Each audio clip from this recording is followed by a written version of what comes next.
everybody. I'm Mike. I'm Bob. I'm Tim. I'm Jim. Written down. Welcome to Whiskey Wednesday. It is Halloween Eve. So who else would we have on the show than zombie survival infection artist and designer Jim Cole. Jim, welcome back, buddy. It's great to see you. Thanks, guys. Thanks for having me on, and finally here to be on the done side. So yeah, that's awesome. Man. It's great. Heck awesome. Yeah. You brought a backer with you. You might have a few more backers with you. Actually, before we even went live, we had somebody asking if we were going to do gameplay tonight. Right. Unfortunately, no gameplay tonight, but that doesn't mean we can't do it in the future. So, all right. Yep. And there is a video out there of us playing at Gen Con. This is true. That is true. So, and I'm working on the how to play video. I swear. I swear. Nice. No, I'm not a droogie from Clockwork. I mean, it'd be a good costume. Be a good costume. I sort of figure like this is Dr. Jekyll and this is Mr. Hyde. It almost reminded me of I don't know why I can never remember his name, but the dude who opened up Weird Al. Oh yeah, Emo Phillips. Yeah, Emo Phillips. Yeah, he does. Oh God. Wow. You just have to talk like this. That's I'm fine. not sure if I can drink through this. Oh, yeah, I can. So, there's a man doesn't drink. Well, he does now. I guess I'll have to take the mask off to drink. Gallagher. A little Gallagher with the hat. Jim on the show. Yeah, it is a little Gallagher-y. Smash. That's my favorite part is the reveal. Like button. Which is why I wanted to do it off camera so you guys couldn't see, and then I could surprise you with it. It was a surprise. That was a surprise, all right. I never would have guessed that Tim's head hair is black. That was the biggest surprise. Yeah.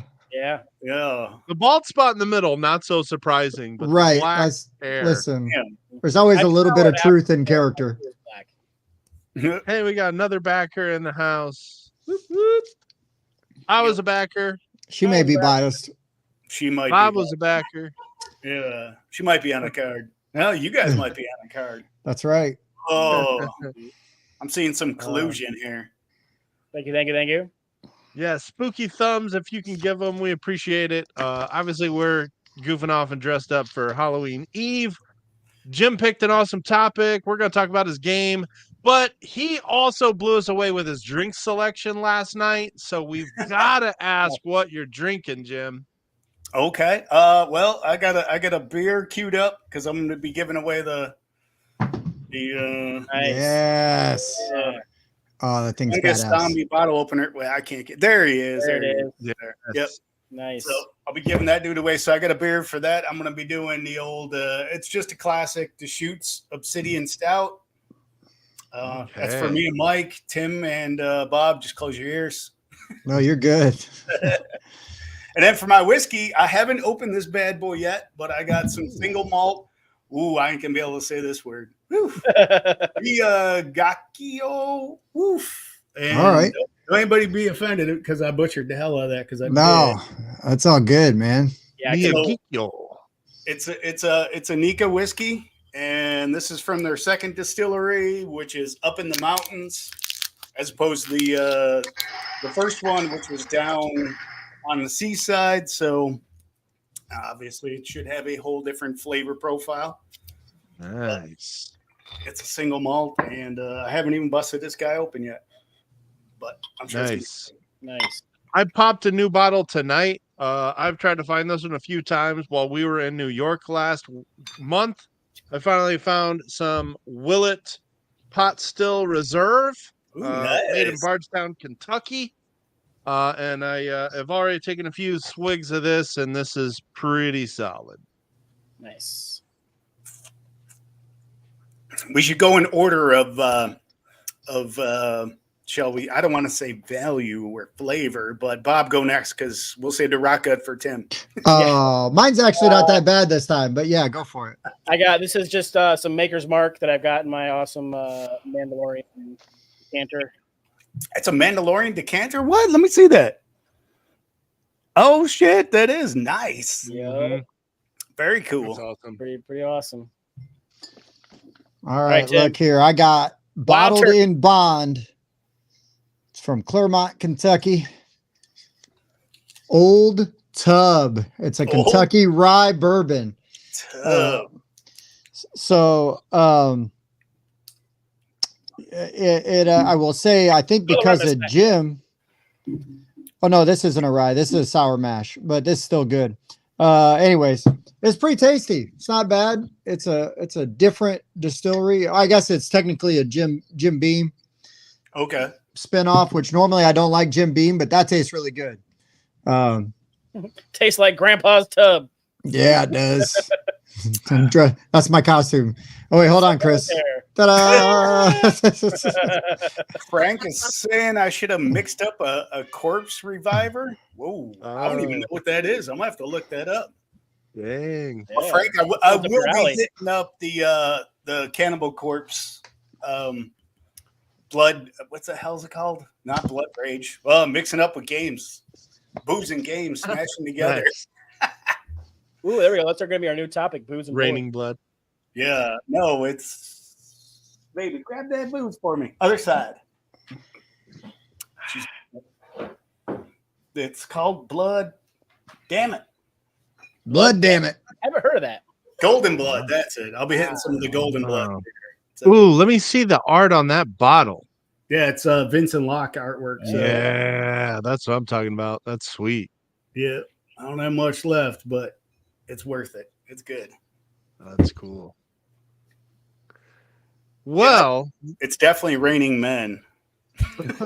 If you see in the comments. Mm-hmm. Nice, Evan. Nice. It is That's Raining Men. Hallelujah. So we are going to get into a topic, of course, picked by Jim. But before we do that, we need to talk about your fulfilled game and this giveaway that you're doing, since we got a lot of backers in the house. Let's talk about what you're giving away and how people can win. I'm going to be giving away, obviously, again, our fungus zombie bottle opener. I'm going to be giving away one of my coloring books, which has most of the art from the core game, as well as, you can see right there in the middle, as well as some new art. It has a little mini comic that gives you some insight, a little more insight as to how the plague started in the games universe. And then I'm also giving away you have to be one of my backers because it'd be useless if it wasn't, but I'm going to be giving away, I currently only have one production copy of the next expansion. Ooh. So nice. Yep. Called Mortal Reckoning. This is going to a backer. You got to put in your number. There you go. Someone's putting it in. Thank you. Rich, I saw that. So nice. I'm going to let these guys pick a random at the end of the night. But so that's what I'm giving away as far as I say, we'll give away. We'll give away the bottle opener when I open my beer. There we go. Tim, does your comment selector do live chat, or are we going to have to keep notes? We'll probably have to keep notes. Yeah, write down all the numbers that we've seen called out. We'll see how many we have and roll a die. But YouTube keeps them, right? Yeah, they'll be there. Yes, yeah. But we also want to make Tim do work. Oh, okay. Cool. Live chat, you actually have to go back and watch the video. Unlike if you're just commenting on a pre-recorded video, it's much easier to access the comments. So, yeah, keep track as we go. I got try to keep track of these as we go. Exactly. Gotcha. Awesome. Shadow Hunter, I'm gonna get back to you about the weapon of choice. I got a good story about that, but for me, it'd probably be the old sawed-off side-by-side. It's gonna make a lot of noise, but it does. And you also got to reload that though, and you can run out of ammo. It's kind of why I like this, like a samurai sword or something, you know? Sure. Well, you know, I'm going to set myself up to be a leader. So if I'm getting involved, you know, it's a last ditch effort. So Or a wand, perhaps. Oh boy. Yeah, you swing that wand around while I got a baseball bat wrapped in barbed wire. We'll just see what happens. there you go. I'll take a chainsaw, thank you. Too loud. Runs out of gas. I want something quiet. Well, Oh, I know. Look at Andrew. Didn't back. This guy over there. And then didn't we let him win at Origins too? Yeah, we take that back. Let me go to my BG stats and erase that real quick. Wow. Couldn't even get a backer out of a win there. Sad. I know. That just shows Andrew has integrity, man. That's all. Yeah. Can't be sold out by winning. What's up, Kevin, Chris, and Carlos? All backers. Thanks, guys. Thanks for making I it. think I might Chris is Challenge messing. Chris on that Yeah. one. I see what he did there. All right. Mhm. Look at now. Backer number 69 is going to show up and win something free because of Chris. Yeah. Well, if you're 69, you've already won. I believe that's actually a win-win. So Yeah, usually. If you're doing it right. that's right. Right. All right. So Ba-da-da. far, I'm up to date now. I've got 4 backer comments on my notes here. So All right. keeping track. 1, Okay. 2, 3, 4, 5. Are you not counting number 13? Right. Mike, don't give me trouble.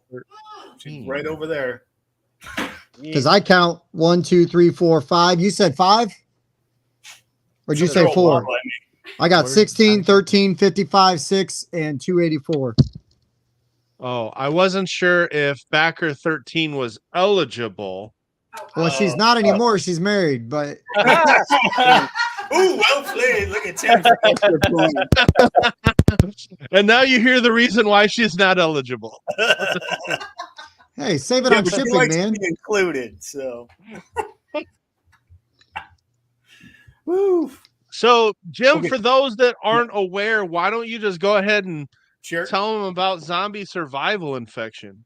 I'll do it super quick. Because hopefully Elevator everybody pit. heard any infections he's like, out. I thought I was done with this. Right. Real quick, zombie survival infection. It's called that because it's a zombie game with 2 phases.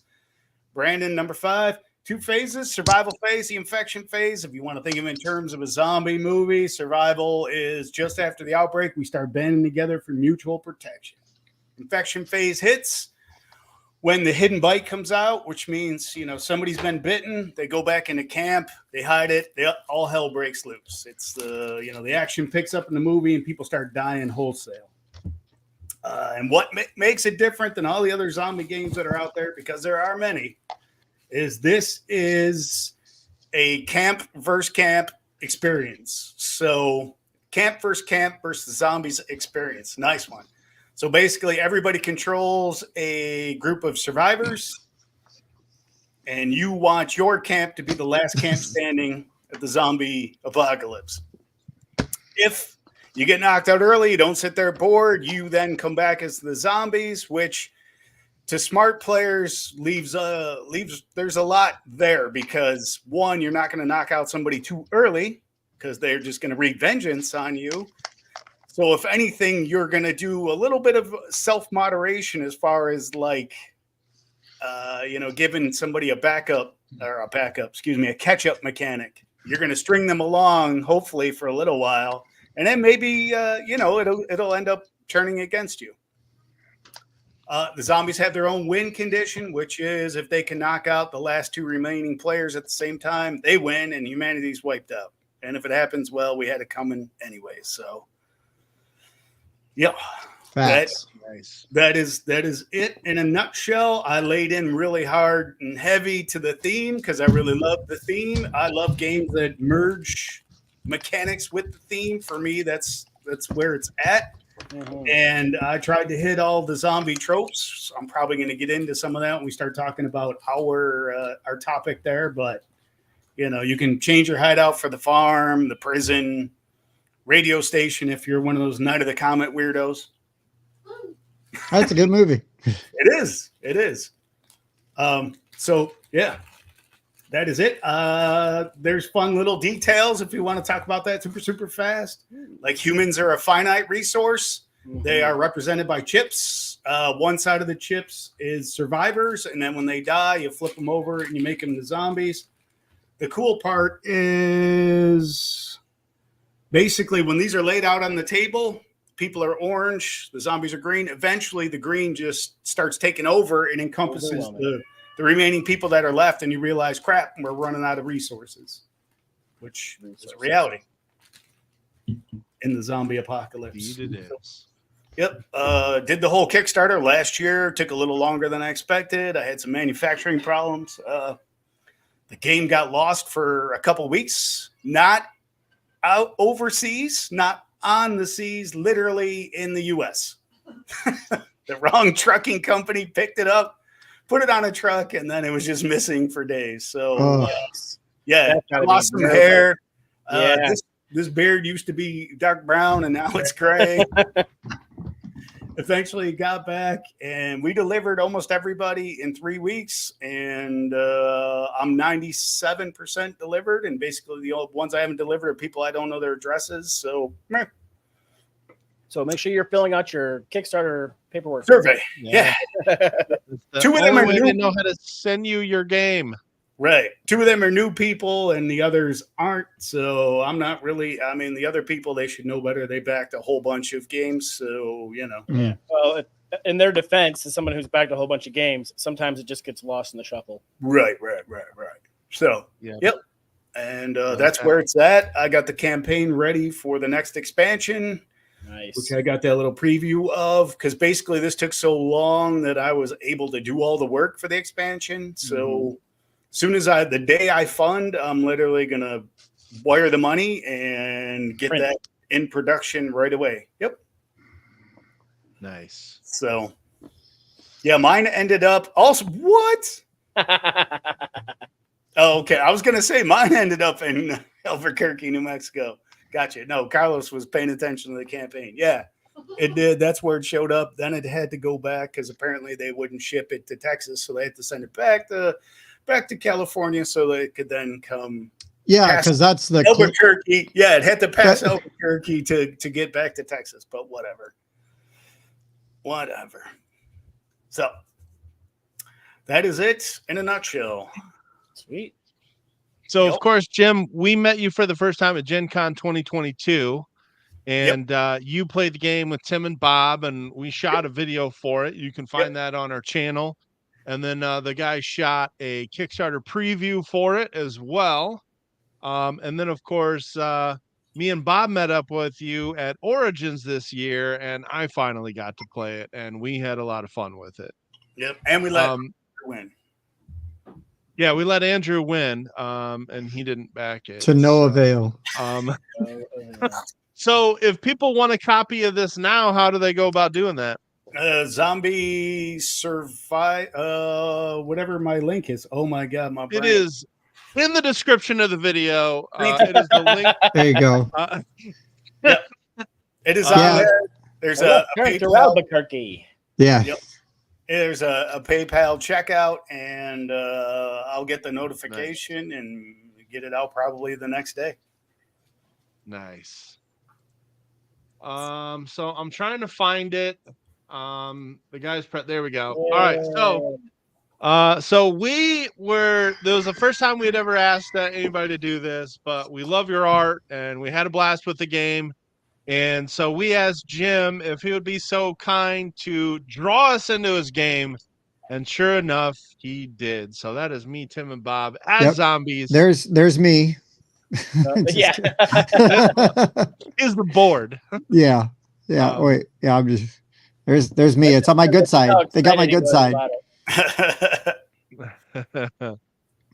Tim with the recognizable hat.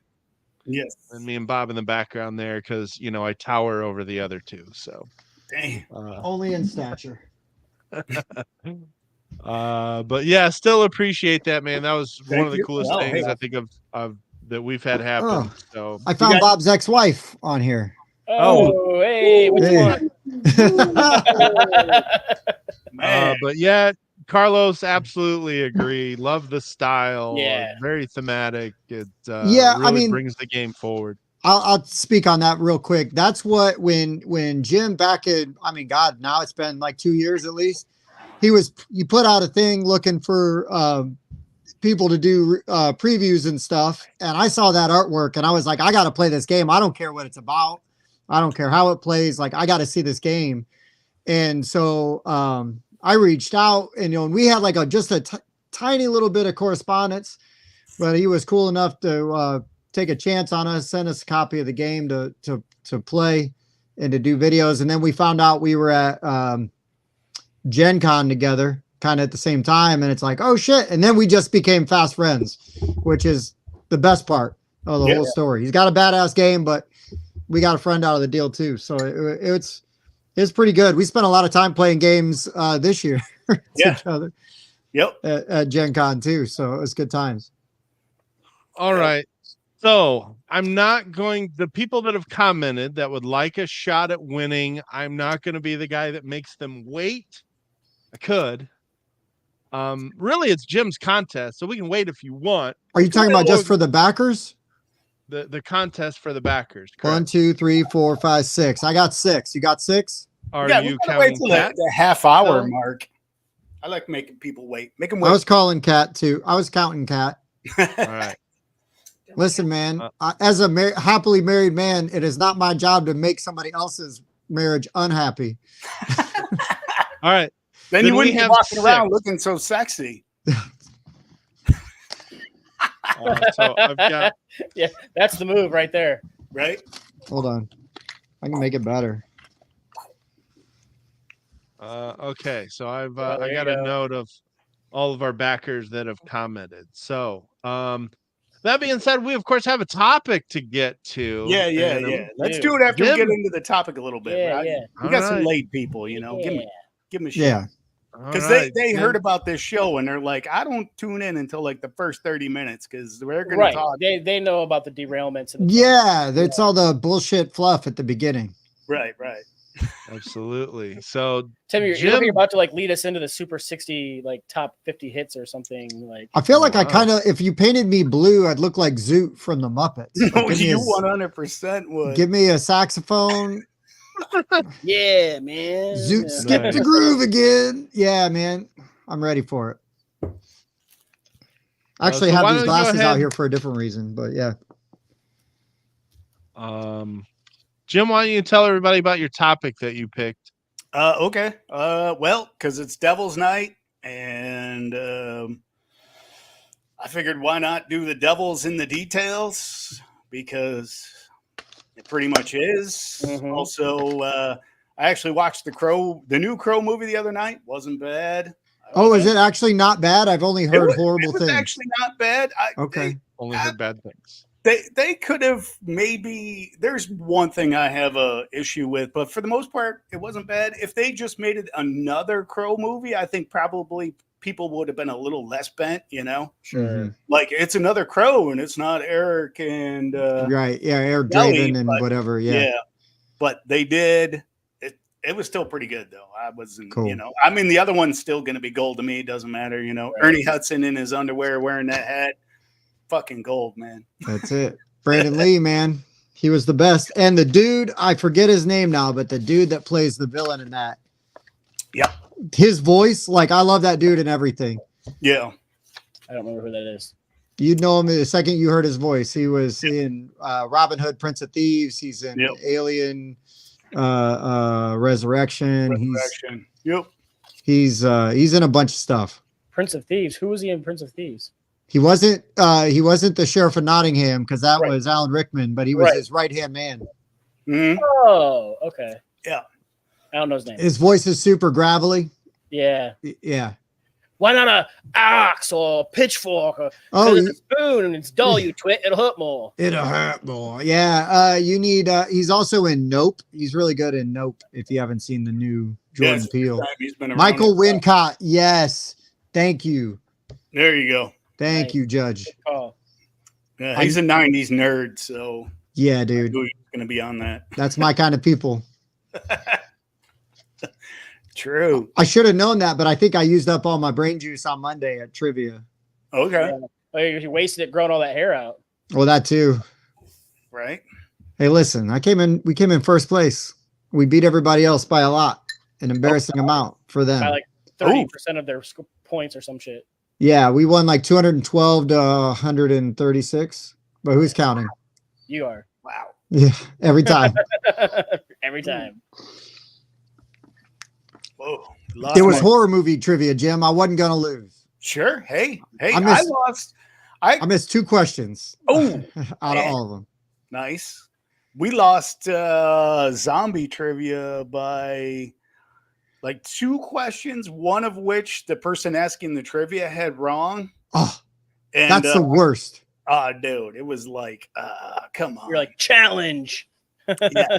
And then the other ones were like wild guesses. Like nobody was going to know some of this stuff. Oh, sure. But what if?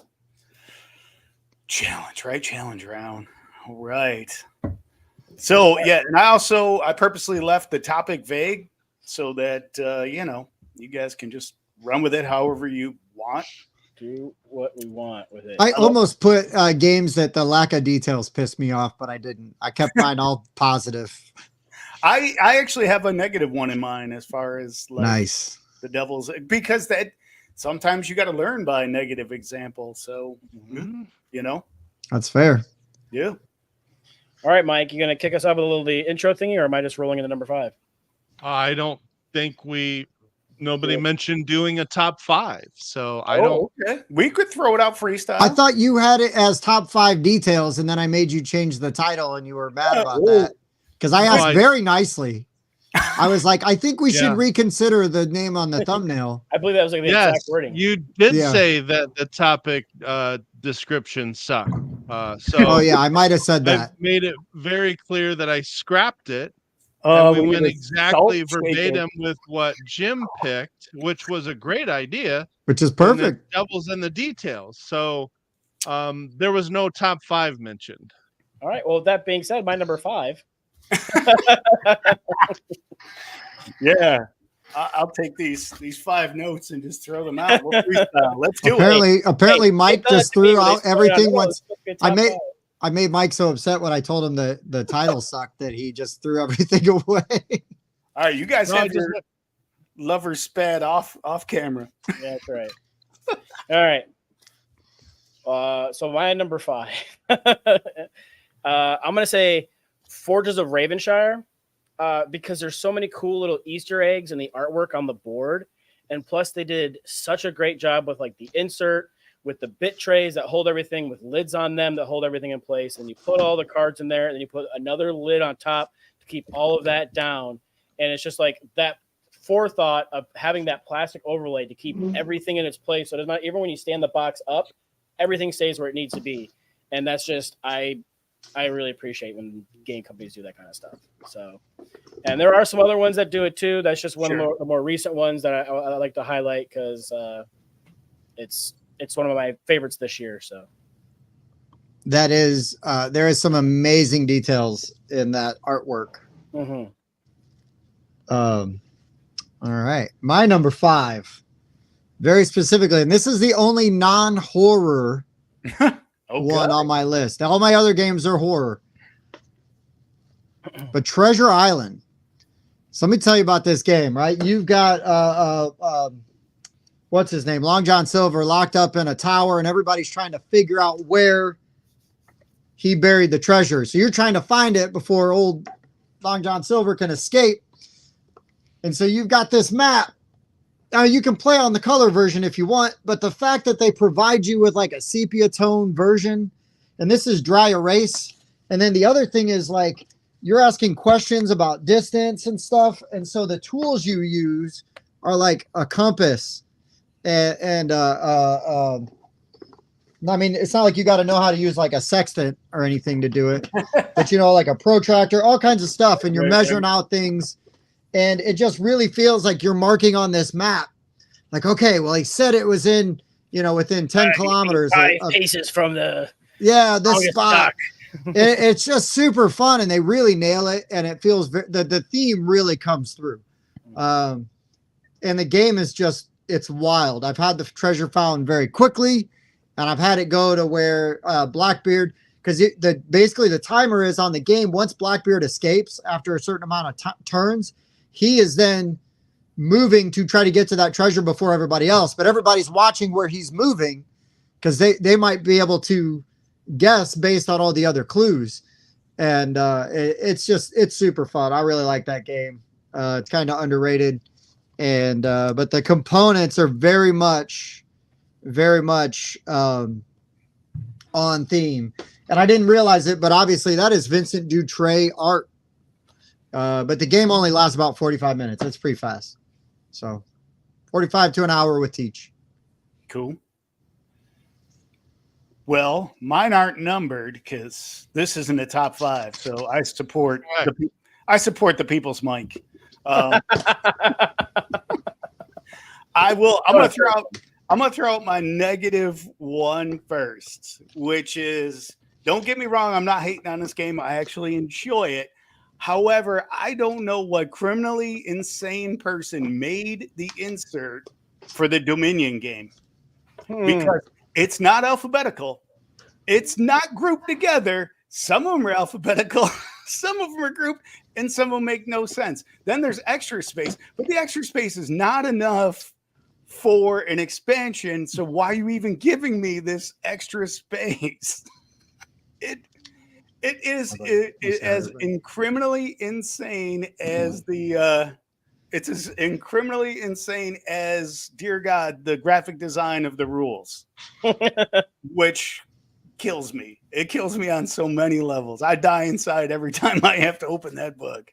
But I enjoy the game. Hey, it's it's classic, you know. It is classic. But that insert was like somebody took a lot of time and then halfway through just said, you know what? Do you think, did Fantasy Flight take over the production of the insert halfway through, do you think? Yeah, I don't know. It's criminally insane. So that is my example of like this. No, like that detail for me would have been like nice to like open it up. It would have been alphabetical or by type or whatever. Yeah, by type would have been fine. Yeah. Right? Or even like, this is what you need for setup. You could have broke that down over here. You had so much room. There's so much empty space in that box. But so are you talking about, is this in like the base box? Don't they have like the Dominion big box where they've got like, right, big enough to hold everything? Nope, the base box. Yeah. Okay. Yeah, it's criminally insane.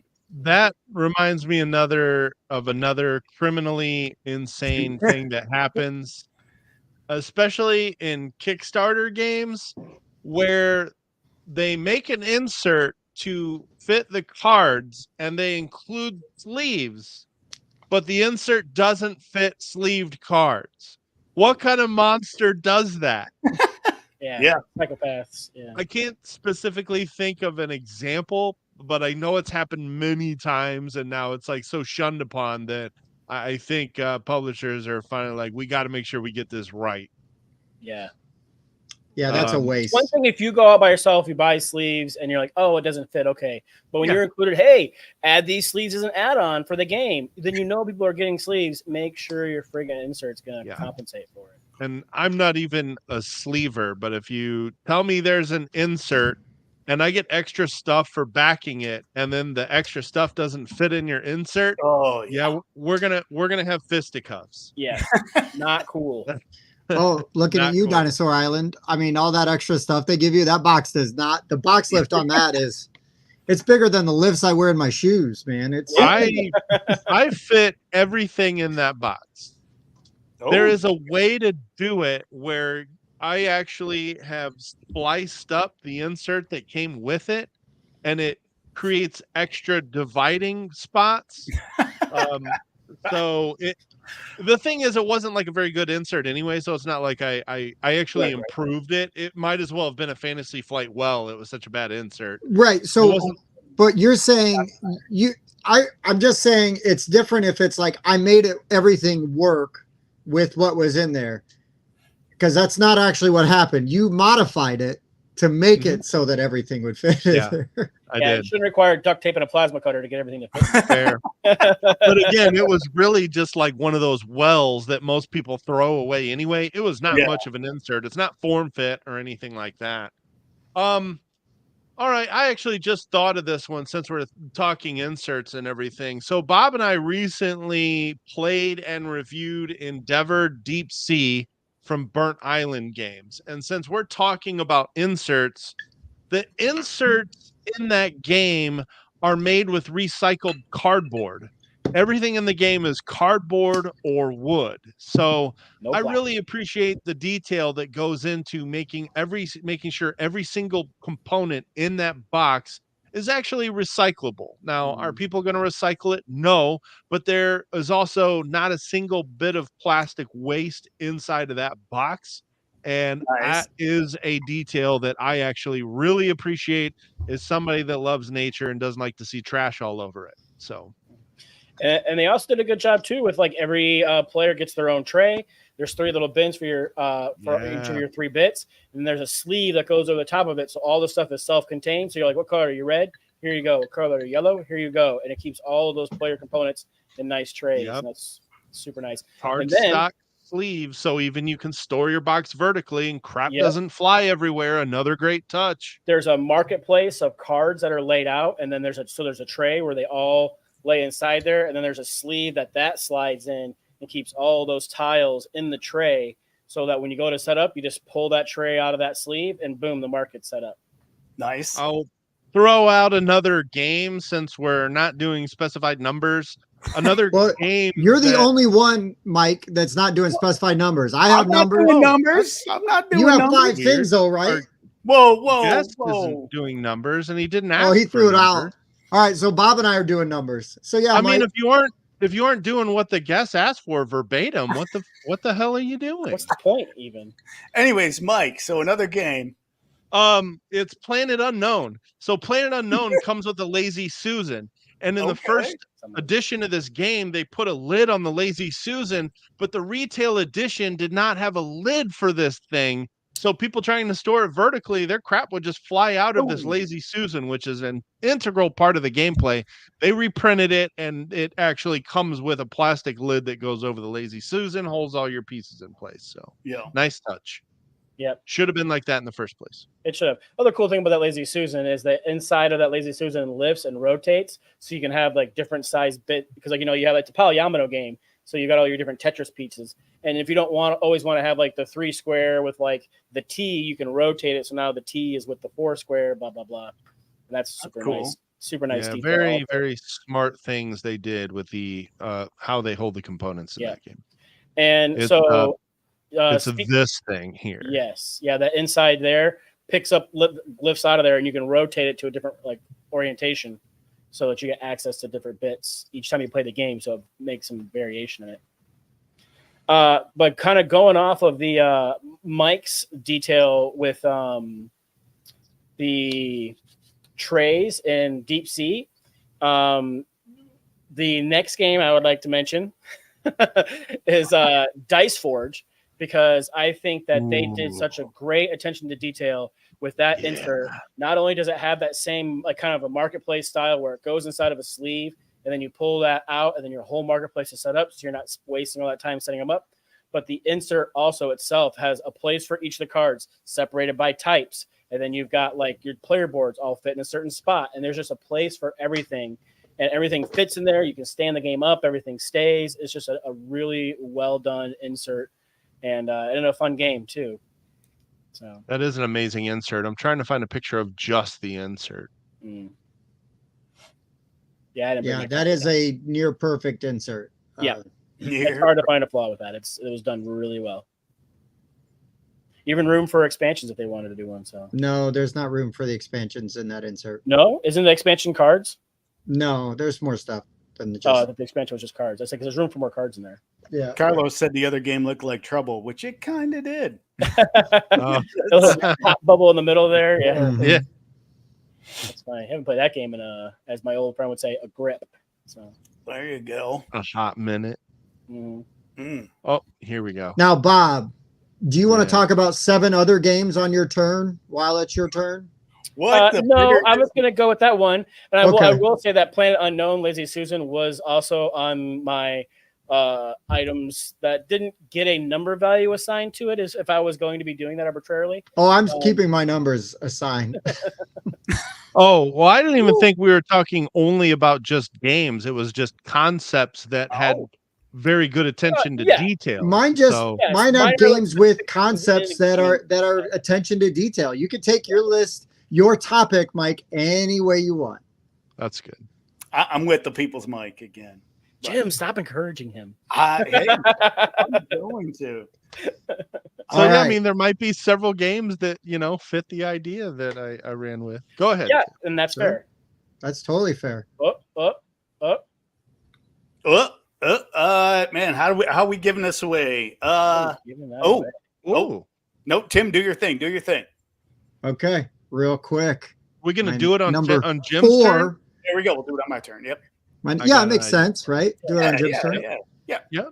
So last Friday, while not like a perfect 1v many hidden movement game, does a lot of things right. It's kind of trying to give you sort of that Friday the 13th vibe.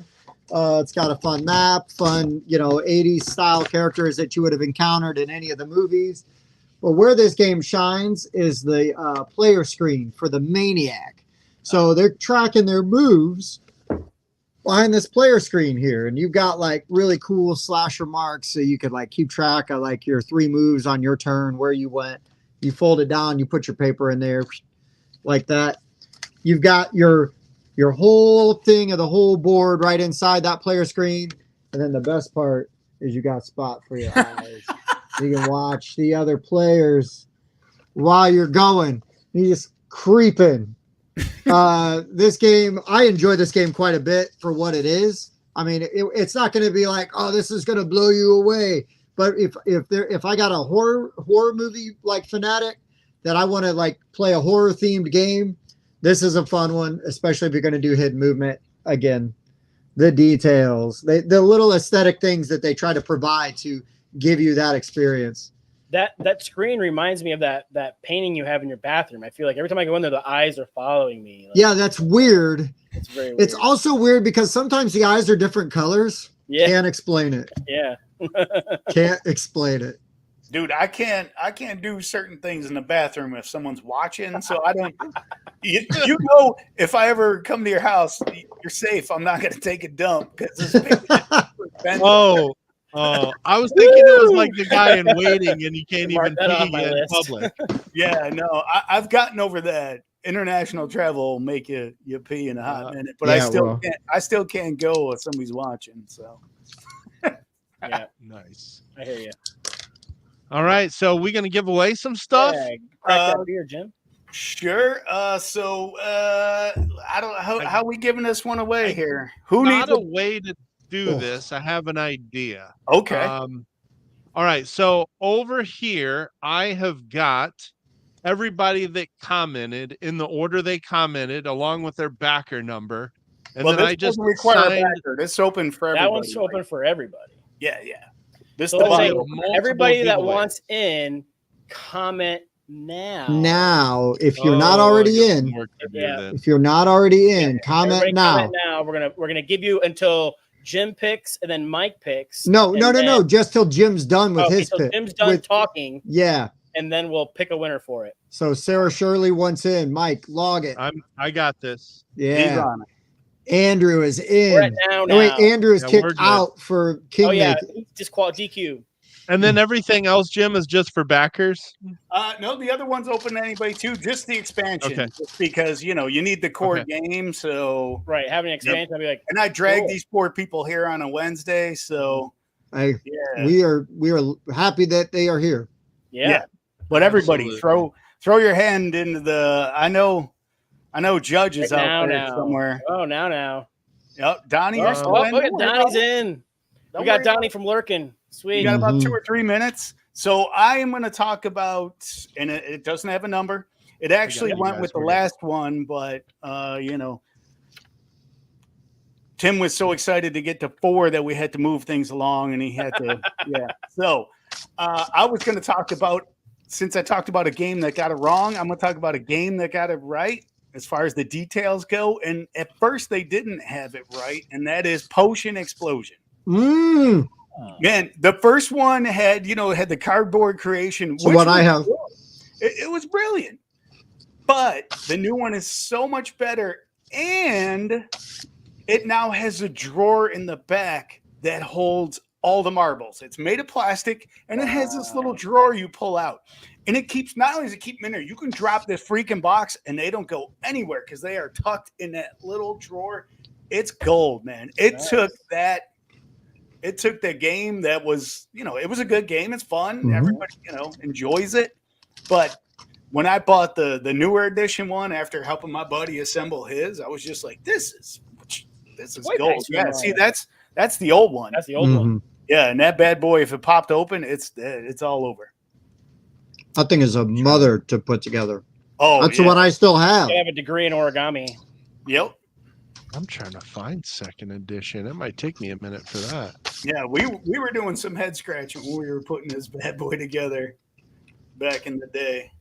But is that it? Right? Oh, whoops. I thought I saw. Oh, here you go. Yep. Yeah. Oh, no, that's way better. Oh, that's not it? No, that's somebody's plastic. fan-made one. I think. Wow. Interesting. It didn't quite look right. Because the other one has like a fake wood texture. Nope, that's not even it either. Or unless there was a third edition. Well, I just tested. I product tested this bottle opener. It does open. So. All right. Oh, and Di, you just entered yourself to win a zombie survival infection bottle opener. So you didn't miss nothing. You made it just in time. You're eligible. Yep. And Kevin, get rid of Kevin's 100% correct. I mean, they can really, that can elevate your game experience. For sure. Yeah. Yep. I'm still trying to find that edition. I didn't realize they made such a huge upgrade to it because, you're right. That first one was kind of a bitch. There. Ooh. Nope. That's the trays coming out. But you need to see the backside of that. That's the tray because it's got the fake wood turn texture. around so we see that backside. Mm-hmm. Where's Bob? Bob's in character. That's the old one. I think we're gonna have to. Is it? No, that is the new one. Somebody painted it. There you go. Here you go, Mike. Now click on the next one over. Looks like it's got the tray pulled out. Yep. That's the actual front of it. That's the front. But still, though, that looks nice. I could have grabbed it by this point. It's plastic. It's not the cardboard one. You can tell because there's no little bits coming out the front there. Yeah, I could show you the one that hurts my heart that I've got. I need to get that. Yeah, see, somebody just painted it. They're not showing the back, but that's it. Yep. Right. Cool. Yeah, I think that's the same one. Well, most people only put makeup on the front. They usually don't apply it to their backside, but it depends what you're doing. Yeah, I guess that's we true. watch different movies, so woo, painted backside. So, wow. Okay, the People's Mic is going to do the People's Choice there. Okay, so I'll pull this screen back up over here. So this was everybody that commented while you were doing your pick here. So I'm just in order assigning them numbers, and then I'm going to pull up another tab that has a random number generator, and that is how we'll pick them. So we got Diana should be last. Suggestions, right? Stop with the suggestions. What's that? Diana's in there. All right, I was just seeing where you did your cutoff. You were diligent. I'll shut up. You're on it. So we got 7 of you, and then over here we're gonna get a wait. Nope, I already had one. And number. Mike types in R, and raunchy porn comes up. Yeah.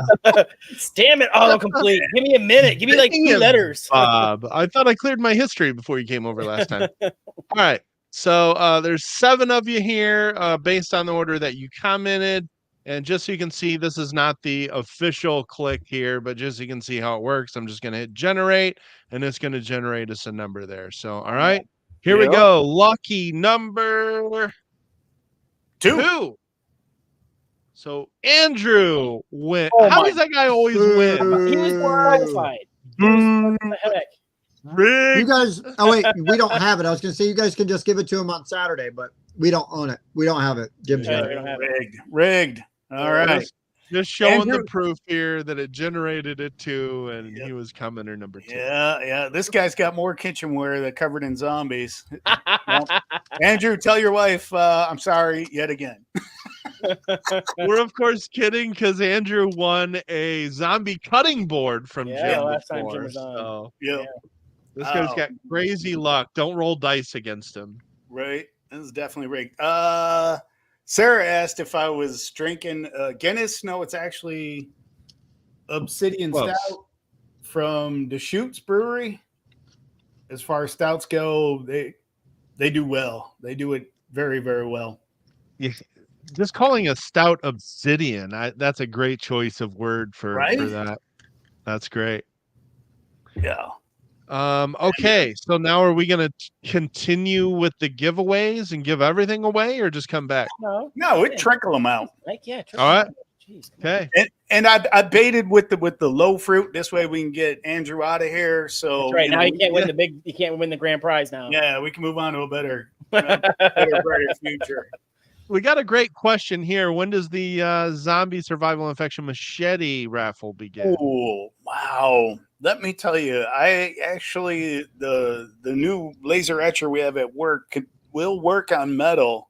That, Carlos, you're blowing my damn mind. You're onto something. It's going to happen. It is absolutely going to happen. I actually have a very banged up machete, which would be perfect for this. It's actually my disc golf machete, but you know, if I get attacked by zombies on the course, it's there. It's also because where we play, there are a lot of like pricker bushes, and I was just like shredded. That's awesome. I showed up. My buddies laughed at me, and then like 2 rounds in there, like, "Can I borrow that, dude? Can I machete?" And I was like, "Here you go." Yeah, good thing you're in Texas. You don't even have to have a license for that.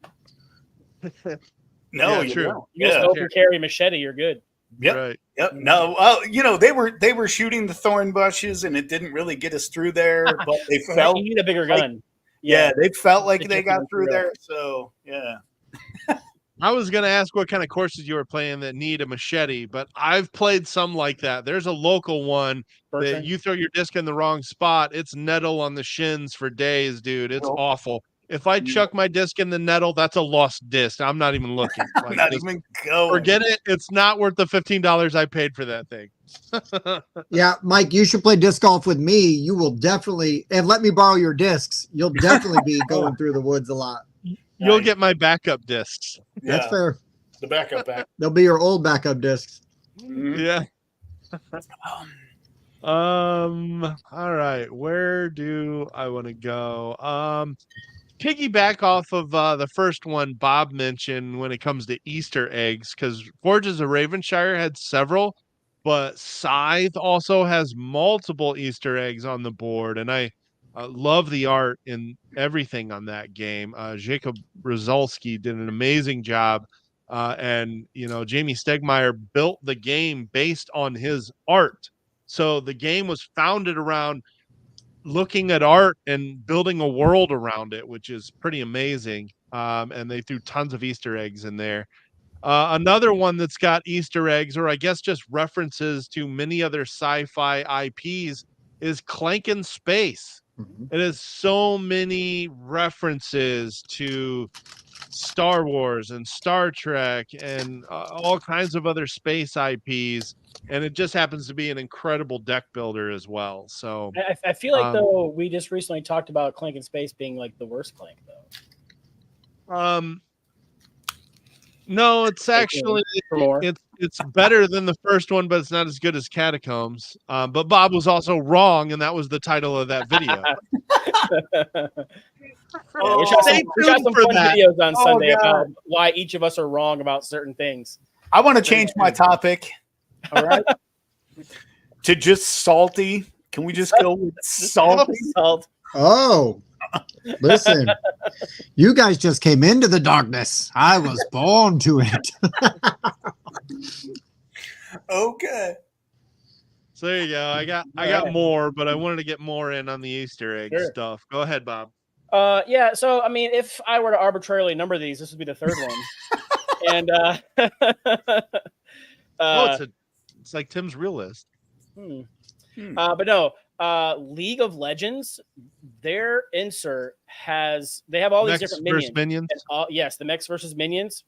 They have all these different minion sculpts, and it doesn't matter what place you put them in on the insert. The insert was made so that each spot can hold any sculpt.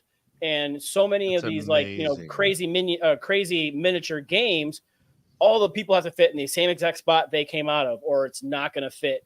Those guys, it doesn't matter what position, which one you have, how they're holding their shield, their axe, or nothing. You can put anyone in anyone, and it does not matter. And that's just super smart. It's a great detail. They all come pre-shaded like that. I mean, it was a fantastic deal for that board game. That's some of the best $80 I've ever spent on a board game. For real. Yeah.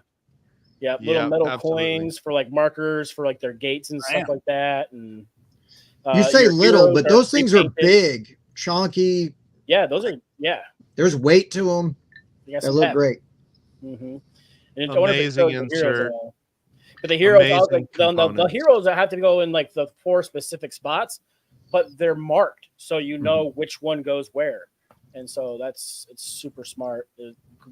Great job all around. Yeah, they crushed it. It was a game made by gamers. Yeah. You can see all of the spots where these minis go in, regardless of sculpt, are the exact same shape. Yeah, if I had to put those in certain places every time I played this game, it'd drive me batty. But the fact you can just basically take them and just drop them in, it's fantastic. That right there is a great detail that they will work for any of them without having to. Because, dude, I've put some games away, and you're like, yeah. The round one goes in the square hole. So you're good. You're like, I'll do this tomorrow. Yep. Exactly. That was a great detail, though. That's a good one. Good pick. Well, my arbitrary number 3, if we were doing numbers, this was a game that I feel like captured a lot of details for a franchise that I don't particularly love, but I appreciate.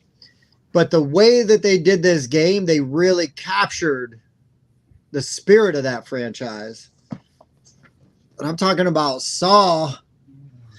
And in this game, you've got your body laid out. And as you're trying to escape certain traps and you're putting other people in traps, your body parts are getting damaged. And depending on the damage, you might lose an arm. So then you take out your arm piece and you got nothing there.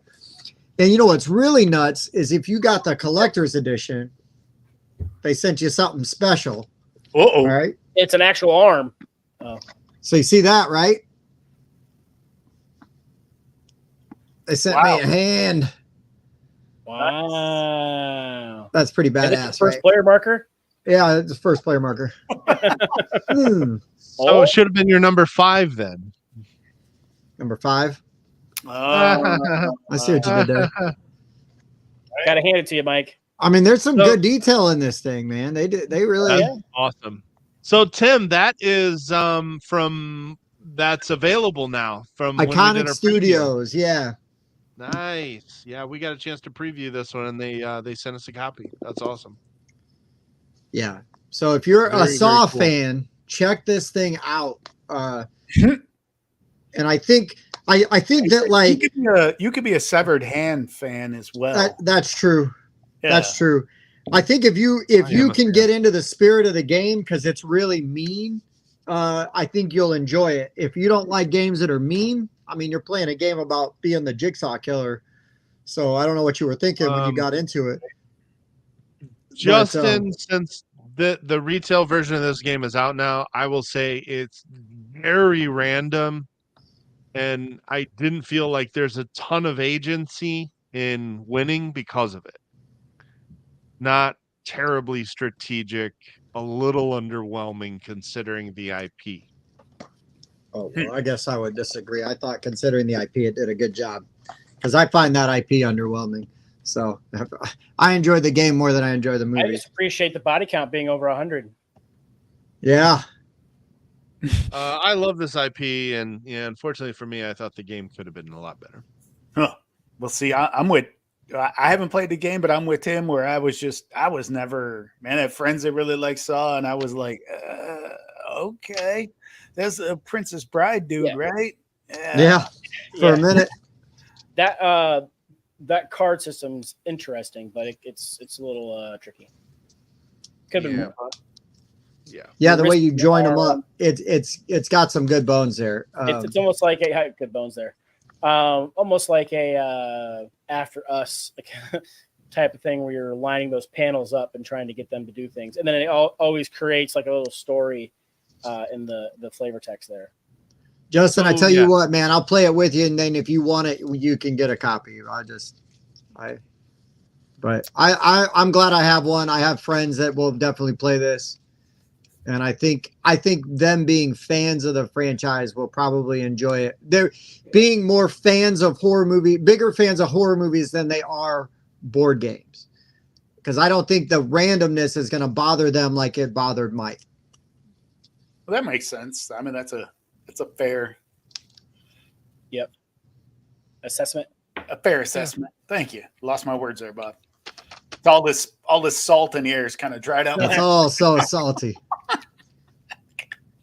Well, you gotta dip that severed hand in there, that stump in the salt when you're done with it. Otherwise, it gets infected. So, mm-hmm. A little lime to keep scurvy away.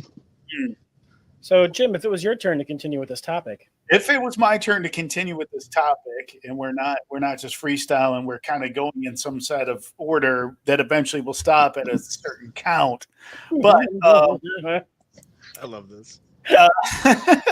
I'm gonna go with it's kind of, I'm gonna go, I got a few things here, and they're all some people will say arbitrary, but since we were talking about laying into the theme and being on theme, and I'd like to talk about like details, people that give the theme its due, or people that design something because they love that theme.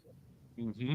And then you have other fans of it, and then they come in looking for it. And I'm gonna do my own plug here, but I had a few people in my Discord for my game who were talking about from World War Z. They got the looper, or basically the E-tool, so the modified shovel that people were using to kill the zombies, so you didn't run out of ammo. And I had a couple people in there, and I let them run, and I played with them a little bit. They were like, maybe you need to put the E-tool in there, and that'd be great, and blah, blah, blah. And then I dropped it on them. I'm like, bro, it's actually already in the game. Boom. So, I got my unexpected hero, as you can see. Yep, there you go. She's got her modified shovel there ready to go. But I mean, I threw it in, and I wasn't sure people would ask for it or call for it, but I was like, I want it in there because I'm making the game I would want to make. And then, some people called for it, and I just showed them the card, and they were like, yep, there it is. I didn't notice. So, but I enjoy when a theme does it, because if you're buying a game for a theme and you're not caring so much about mechanics, I'm not saying that about mine, but for example, the Saw, and you're just like, as long as they're decent, I'm in, Yeah. But if it plays into the theme, that can totally compensate for it, or even just make it for you. You're like, oh shit, this person's into that. They gave it their all. They're giving it their all. And yeah, it's not like a studio where they got a guy making a game to fit an IP, and you're just like, oh, we got a new skin on this. All right, let's see. Mm-hmm. So I enjoy when games when they dig deep and they give you that, because come on, most of us are nerds. So when you see those little Easter eggs, Well, yeah, I mean, then it feels like it's not just, Hasbro, trying to sell me, a TV show I liked from the 80s, plastered on a box, or a video game that I played in a school classroom on a Commodore, computer. Oh, don't say it, man. You'll get Mike exercise. I know. Well, you said you wanted salt. I just didn't know how much salt you wanted because we get Mike going. No. I will say though, Mike, to that game's credit, much like the video game, it's virtually unwinnable and just an exercise in punishment. So, I mean, technically that game might be the greatest thematic representation of a video game to the tabletop. That might be true. That might be true. And nobody really knows the rules to it either. So yeah. That's also true. I never saw a rule book for that thing. Never. Whoa! Oh, we got Kyle in the house. Oh no, Kyle, put your backer number in there so you could possibly win stuff. Oh yeah. I'll just go ahead. Yeah, any of the new people that have joined, if you are a backer of the game, make sure you put your backer number in the chat because at the end, Jim has a copy of the expansion coming up, and he's going to give it away to one of the backers that have joined in. So, yep. And actually, I sent you guys a version too, but it wasn't actually the final packaging. Yeah, that was one I made. Basically my own, handmade. What's up, beautiful? Ooh. Yeah. Oh, I'm sorry. You distract me, baby. So, yeah. Oh, and actually, if anybody wants to see, I haven't even unrolled it yet. This is not a giant spliff. Ooh. This is actually in the campaign. I am going to finally have playmats for your city center. Nice. Yeah. I've made one. I had my own made, but they were like, one-offs. And they were going to be like $12 a piece. And I'm like, well, I can't really do that in a campaign. I actually appreciate the attention to detail to roll that up in a manner that actually made it look like a giant spliff. So. Right. Mike will now be back in 5 minutes. Right. So these will be the play mats. Hell yes. Nice. With all the different types of zombies in the game, place for your dice, and then your draw, discard, and then your zombies. So if you're playing the expansion, what type of zombies you'll be fighting. But this is look at it. She's stitched. Standard. It's not the super heavy ones, which I didn't want because those don't roll very well and they're kind of big. So hey Mike, write down that backer number. I think that's his IP address. Send that to the FBI. He looks at some dubious stuff. So I don't know. It looks like a link I want to click on. Wow. Wow, this is the most midget porn I've ever seen in my life. Midget zombie porn. Ooh, wow. Oh, now we're getting into some niche stuff right here. Don't kink shame, Bob. I mean, it's just fuel for Bob's OnlyFans, so it is. That's it. Yeah. Oh, this guy. Hey, Jim. Yeah. Good job communicating. I have seen nobody accuse you of saying this guy stole our money and we haven't had an update in X amount of time. So good job. We haven't had an update in 6 days. The regular communication. Backer number, go open Kickstarter, and then you can just go in there, and it should tell your backer number in there. Yep. That's all right. We got Kyle's name written down. It'll be fine. I do have it written down. I think Jim is vouching that he is a backer. So he is.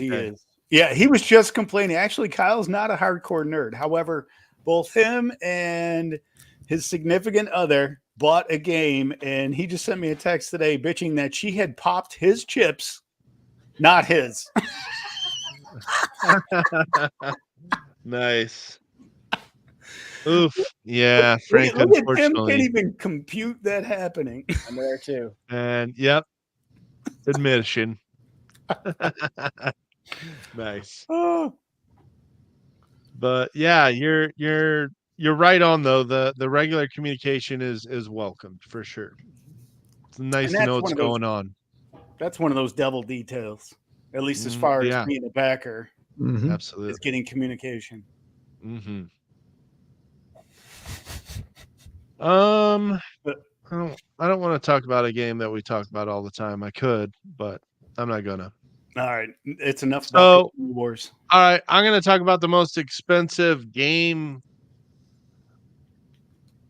accessory that I've ever bought, and all of the details went into the construction of my Tracy Crokinole board. And so I recently realized how much I actually love Crokinole. And of course, as many people may know, before we went to QSCon in Syracuse, New York last month, Bob and I went to Toronto, visited some friends, and then I Mark went Toronto up off your to, bingo card. That's this year's yes, Alaska. correct, and QSCon. It's also the middle space is Tim saying mark it off your bingo card. So nobody had Tim Growe's hair on their bingo card. No, that was the least likely thing to happen. That was like 50,000 to 1 odds there.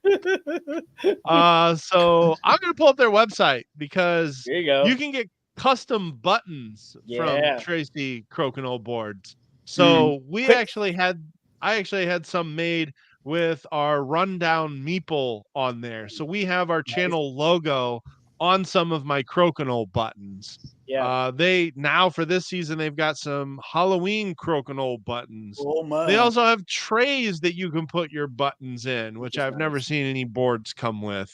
Quick plug real quick for our Instagram. If you get on there and look at our Instagram, there's a video of our buttons getting printed that looks really cool. Yep. And you can just see the process being done like live before your eyes, and it's really neat. So sorry, Mike. It was as you were. very neat. I'm actually looking for that as we speak. So I mean, yeah, why not? Yeah, so I was gonna put that on my list too, because they say 80 nails they use to hold that rim around. There you go, beautiful. 80 nails hold that edge around the board on, and then they go through so many processes to like that surface is like glass. It is. Yeah. So yeah, they had said if you want to lift up your Crokinole board by the lip on the edge, feel free because as Bob said, 90 nails. Yeah. And the surface looks like one piece of wood grain because it is. So he actually works with a manufacturer that has trees with trunks wide enough that they can cut these from the side, and you are getting one piece of wood at the top of your board. So these are not multiple pieces glued together. Is it maple? I am not actually sure what kind of wood it's made out of. Good question, Brandon. Oh, it's Canadian, so yeah. It's gotta be right. And the buttons. Any other trees up there? I mean, that's it. Yeah, I got you, Brandon. I got you. The buttons fit perfectly in here, so they don't like the button holder is not too wide that the buttons fall in on the side and then go back in the ditch. I've seen that happen in some. Mine came with a wall mount. He actually went ahead and attached it to the back of the board. It comes with the drywall screws to mount it. It comes with these bags to put your buttons in. It comes with the bag to put the board in. And you can even order the replacement pegs if you need them. But because they're metal, I'm honestly not really worried about having to ever replace. I mean, unless you drop it, and it hits something. It came with wax inside of a shaker, so it's like a little salt and pepper shaker. You just shake it right out onto your board. And one of the coolest things, saving it for last, most Crokinole board score pads are those little pegs, but those pegs are kind of small. You can lose them easily. So their solution is they give you an extra button and this dual layered board. Yes, Bob. A dual layered board that you put your extra button in to keep score of each round and tournament scoring. Nice. Every single detail you could think of to get the ultimate Crokinole board and experience goes into every Tracy Crokinole board. And we know this because Bob and I were at the factory and I watched him pull it right out of the box. And you can tell these guys care about what they do. So being able to see these boards being made, I can tell you that these guys pay attention to details. Yep. So you say just you and Pop were there? Correct. Yeah, Tim was too busy growing his hair out. He couldn't. Oh, take right, it. right. Dude, he went Yeah. into seclusion for like 6 months. There you go. Yeah. They comb over. There we go. Yeah. Oh, brr. Oh, Yeah, this looks that's good. It looks natural. So That's natural. how I now. ended up with so many memes. Look at that. Man, that's Not pretty bad, good. Tim.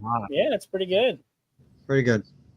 wow. All right, I'm gonna ask a quick question, Yeah. and this will lead to our next winner. Okay.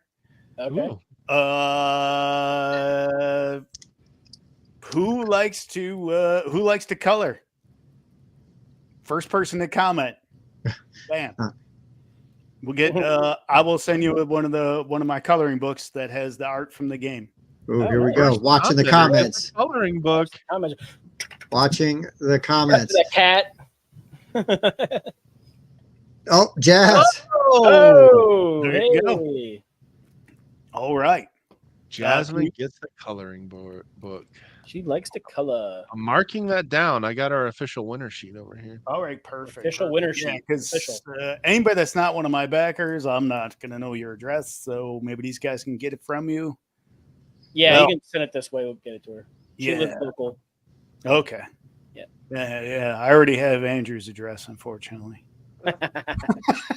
So we're tracking this over here. So Man, look at all these we're good to locals. go. Look at this game is rigged, dude. Rigged. Yeah, it is. We are. So I don't think we Nino. should have duplicate winners. So if we pull your number more than once, Right. sorry, we'll keep pulling. Well, Yeah. so far, no fair. backers have won. So, Right. So there's still the Next grand one's prize is still backer open to only, all so- backers. We know Andrew's not in, so we're good. Well, wait a minute. What are we? Are we giving away a copy of the home game as well? So I mean, could technically the person that wins that be entered to win? No, the, he's not. He doesn't have a whole copy. We're just giving away the expansion. Tim, pay attention. Yeah, just the expansion. we Oh, got yeah. one to give I away. sent you guys an extra Me? one. Up to you. We have one to give away. Oh, we do have one to give away. Yeah, it's at the store. That's true. And let me just say, Judge, you're not trying hard enough, man. Wow. Wow. All right. Well, at his advanced age, he can't. So Okay, Well, fair. is Tim admitting to being a 2-pump chump? Oh no, it's mean- more than that. You can pull it more than that. Oh, look okay. at, look just at that checking. too, man. That is. Look at this. Looks good now, right? There, man. Yeah, quick. yeah, thank you. No, Yeah. that's Yeah. nice. I feel like I should start singing some Neil Diamond songs or something.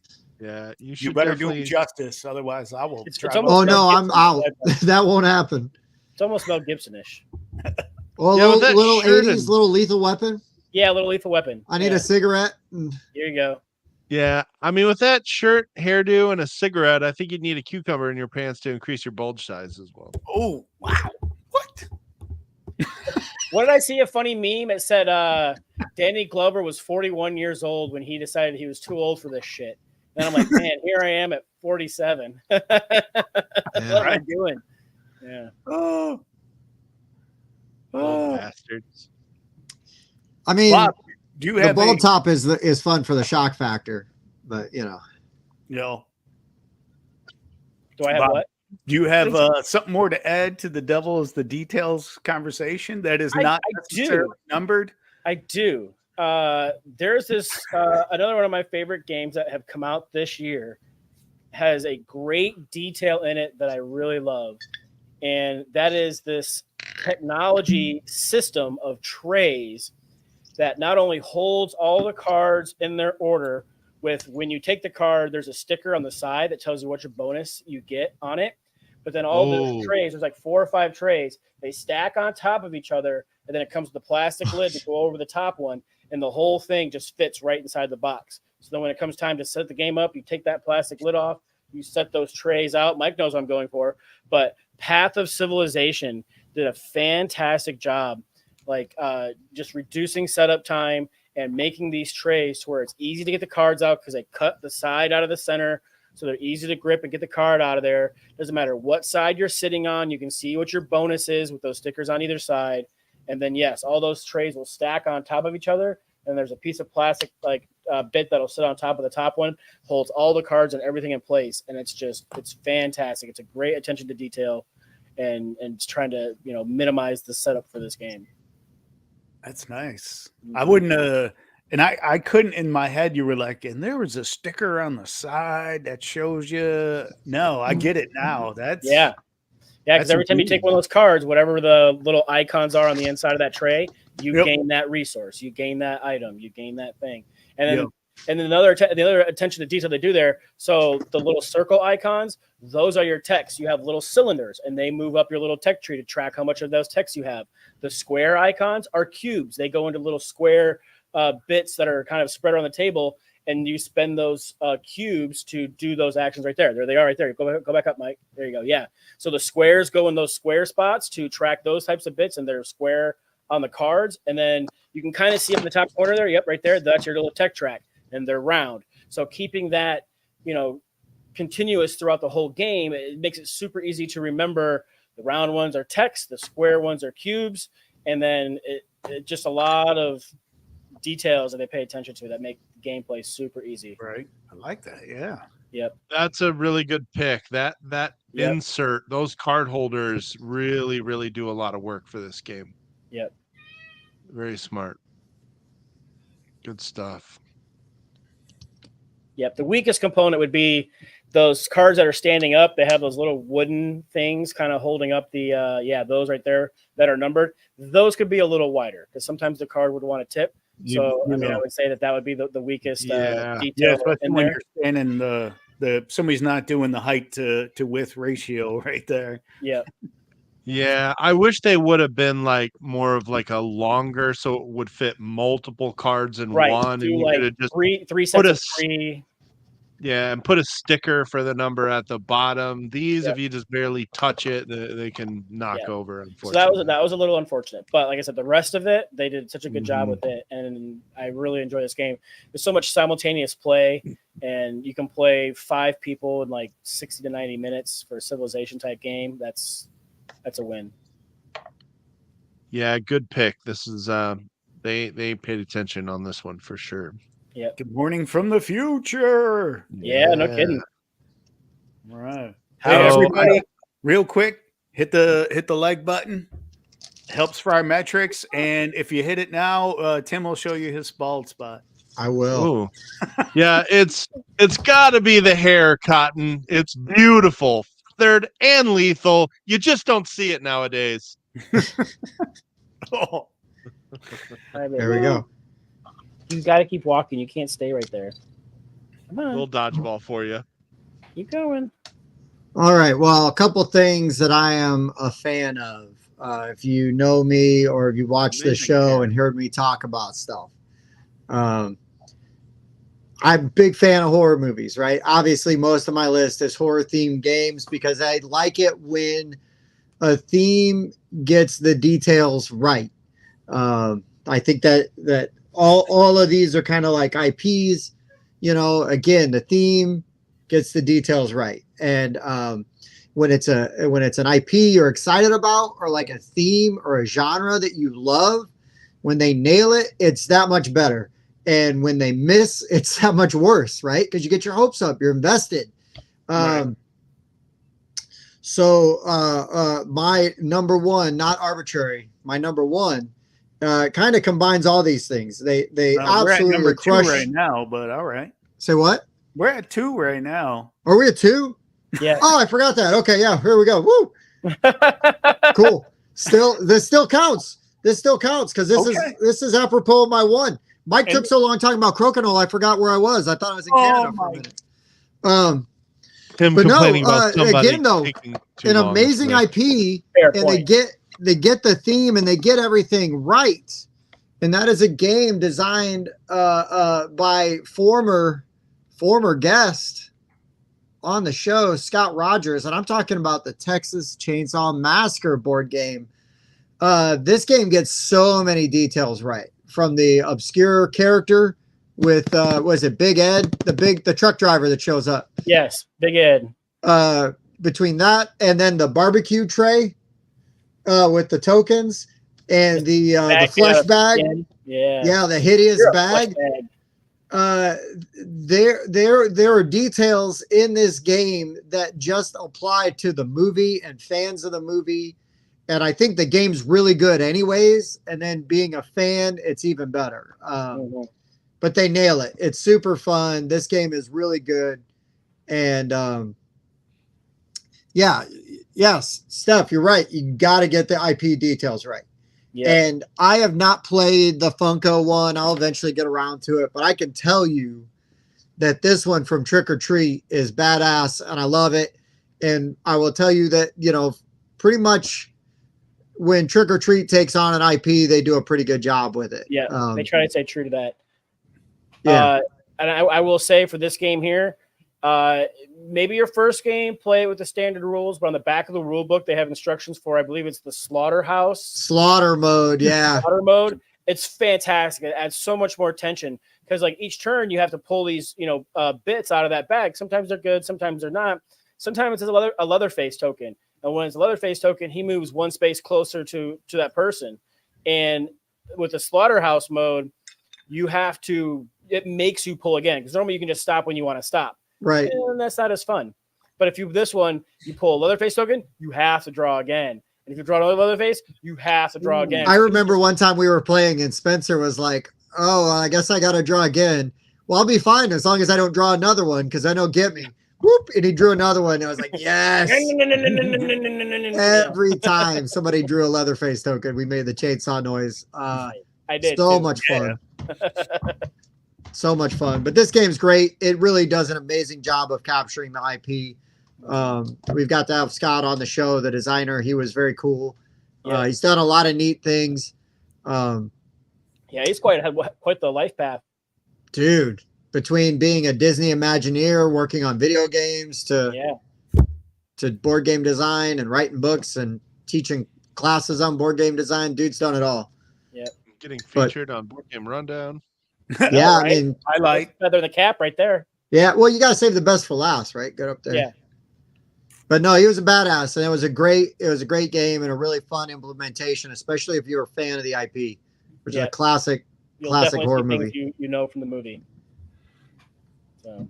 Trivia. Anybody in the trivia? Who was the narrator for the first Texas Chainsaw Massacre? Dan Fielding. I think this should be a bingo square here. Which was what's his name? John Larroquette. John Larroquette. I love that you got the Night Court name first. Yeah. Oh, and then he was my idol. Dude, he was so good at Night Court. So good. Yep. I say I know John Larroquette. I didn't realize that was him. Yep. Yeah, the sleazy lawyer. Yeah, the sleazy lawyer, yeah. Yeah, he did the narration at the beginning of the Chainsaw. Mm-hmm. Nice. Oh wow. Okay. Moving on to another arbitrary pick here. Arbitrary. And John Larroquette is not in UHF, Evan.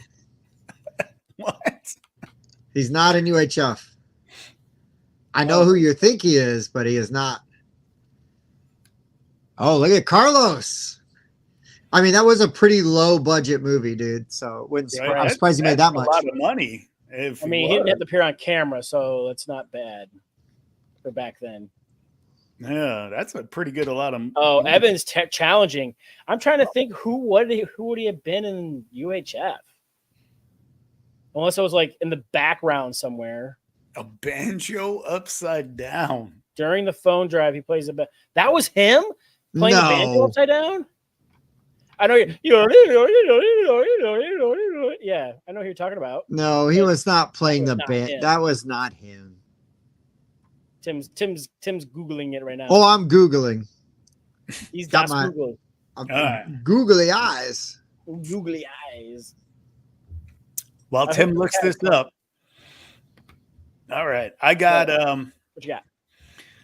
My next devil in the details is a game that was basically remade. They gave it a different version, and it takes it from literally from day to night, which is King of Tokyo. I mean, it's just a cool basic game, you know. We've all played it. It's enjoyable. However, King of Tokyo Dark is literally the same base game. They added one little mechanic, and it's light years better. Mike, if you can pull up King of Tokyo Dark, which I'm sure you're probably already working on. There you go. That. One, the artwork's great. It's got that satiny box, but it also has they put a little varnish in a few spots, so it pops. The dice are like this neon-y kind of toxic green. Your cubes, or it was always a lightning symbol before, but they were little cubes. And in this game, they're little lightning bolts. And let me tell you, it just like looking at the two, I'm like, I don't really want to, you know, I played King of Tokyo a whole bunch, but you put down King of Tokyo Dark and I'm like, yep, let's do it. I'm in. And it's 95% the same game, except for that little terror track and just better components, a little better artwork and more attention to detail. And it just takes it to the next level. Which I'm surprised they don't have pictures of the cubes and the dice are what really sell it. There you go. Yep. Chubby Wise was the banjo player. They're huge dice too. Who was it? Chubby Wise. Chubby Wise. I haven't played the dark version of this. I've played the base, like the regular version. No. Anytime you want. A lot. The art looks really cool, but I've never seen it anywhere. Yeah. But I got it. I do like that artwork a lot more. Yeah. And the rules difference, they cleaned up a few cards, but basically you have the terror track, which is where Mike's on right now. And that gives you an incentive to try to roll low. If you get 3 1s or 3 6s, you start clicking up, 3 1s or 3 2s, you start going up on that terror track, and then you pull basically permanent little powers that nobody can steal. They're like good cards, but nobody can steal them from you. And you get to choose, so you can kind of build out a character more than just like random deciding from the cards that are out.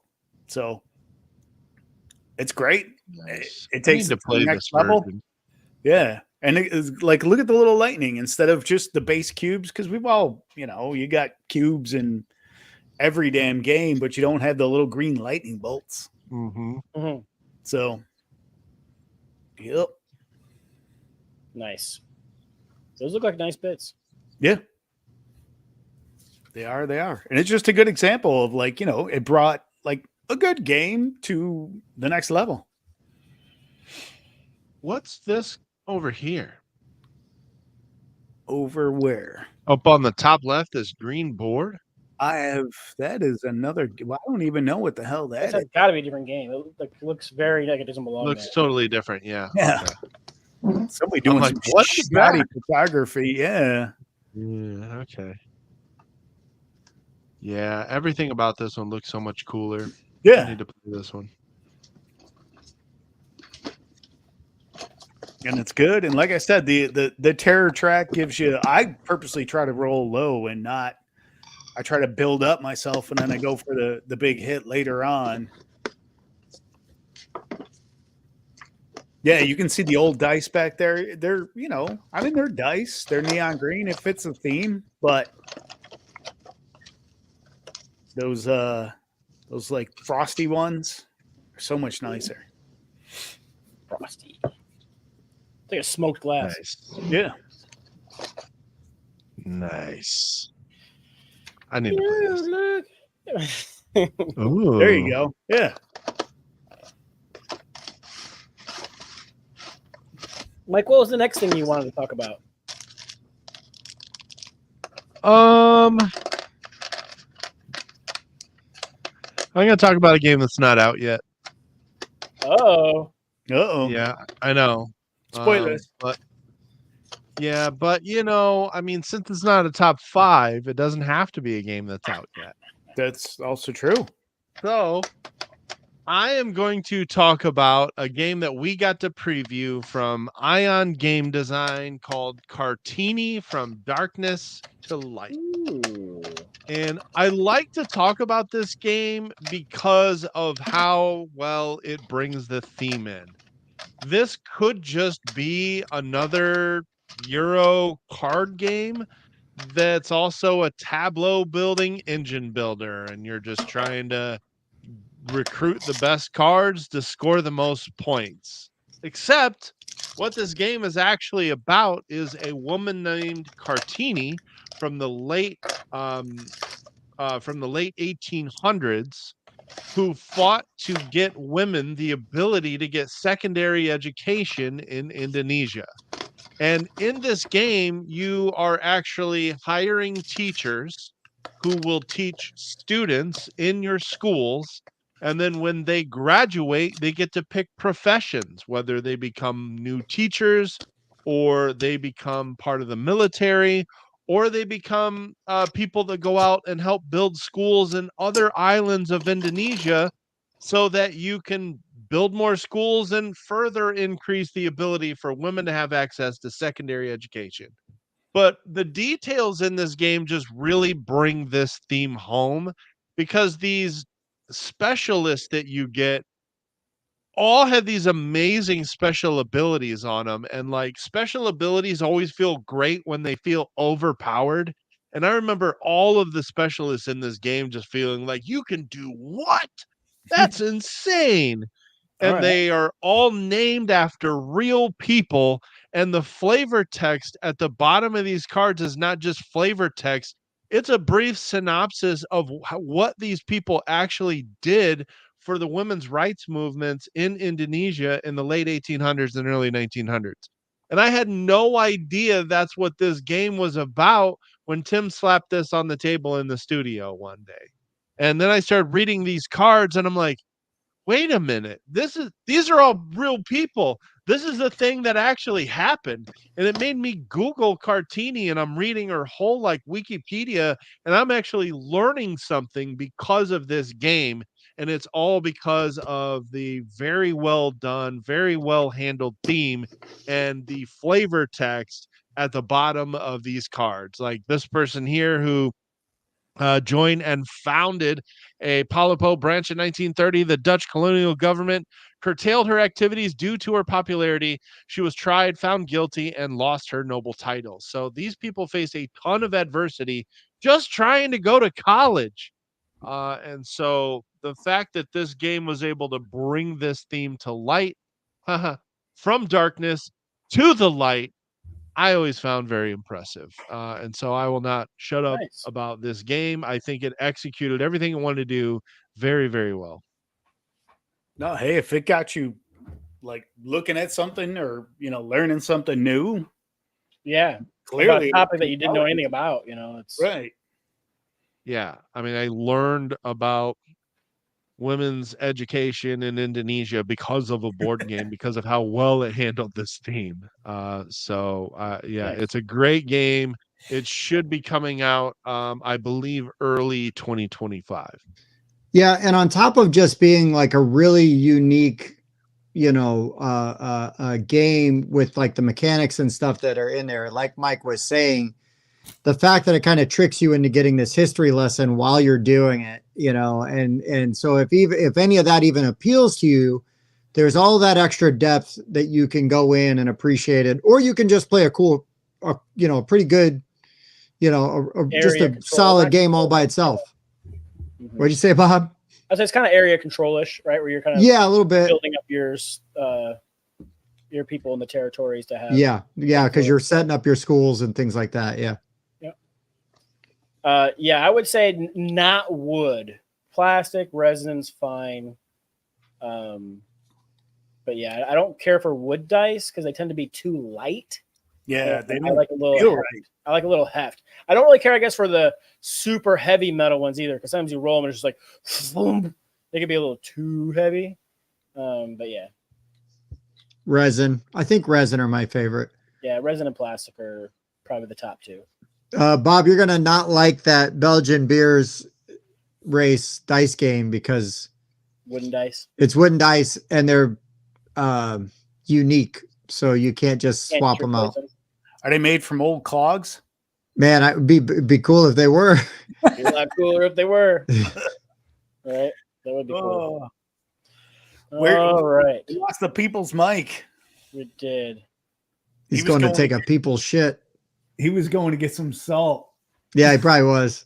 He probably was. I'm ready for you guys there. There we go. Well, I was going to do the expansion giveaway, but I guess we'll keep moving on since Mike's not here and he's got control of the list. He does have control of the list. Yeah, we'll blame him. Oh, he'll be salty about that. He'll come back and be like, well, we were going to try to do the giveaway, Mike, but you left. I had to wait for you.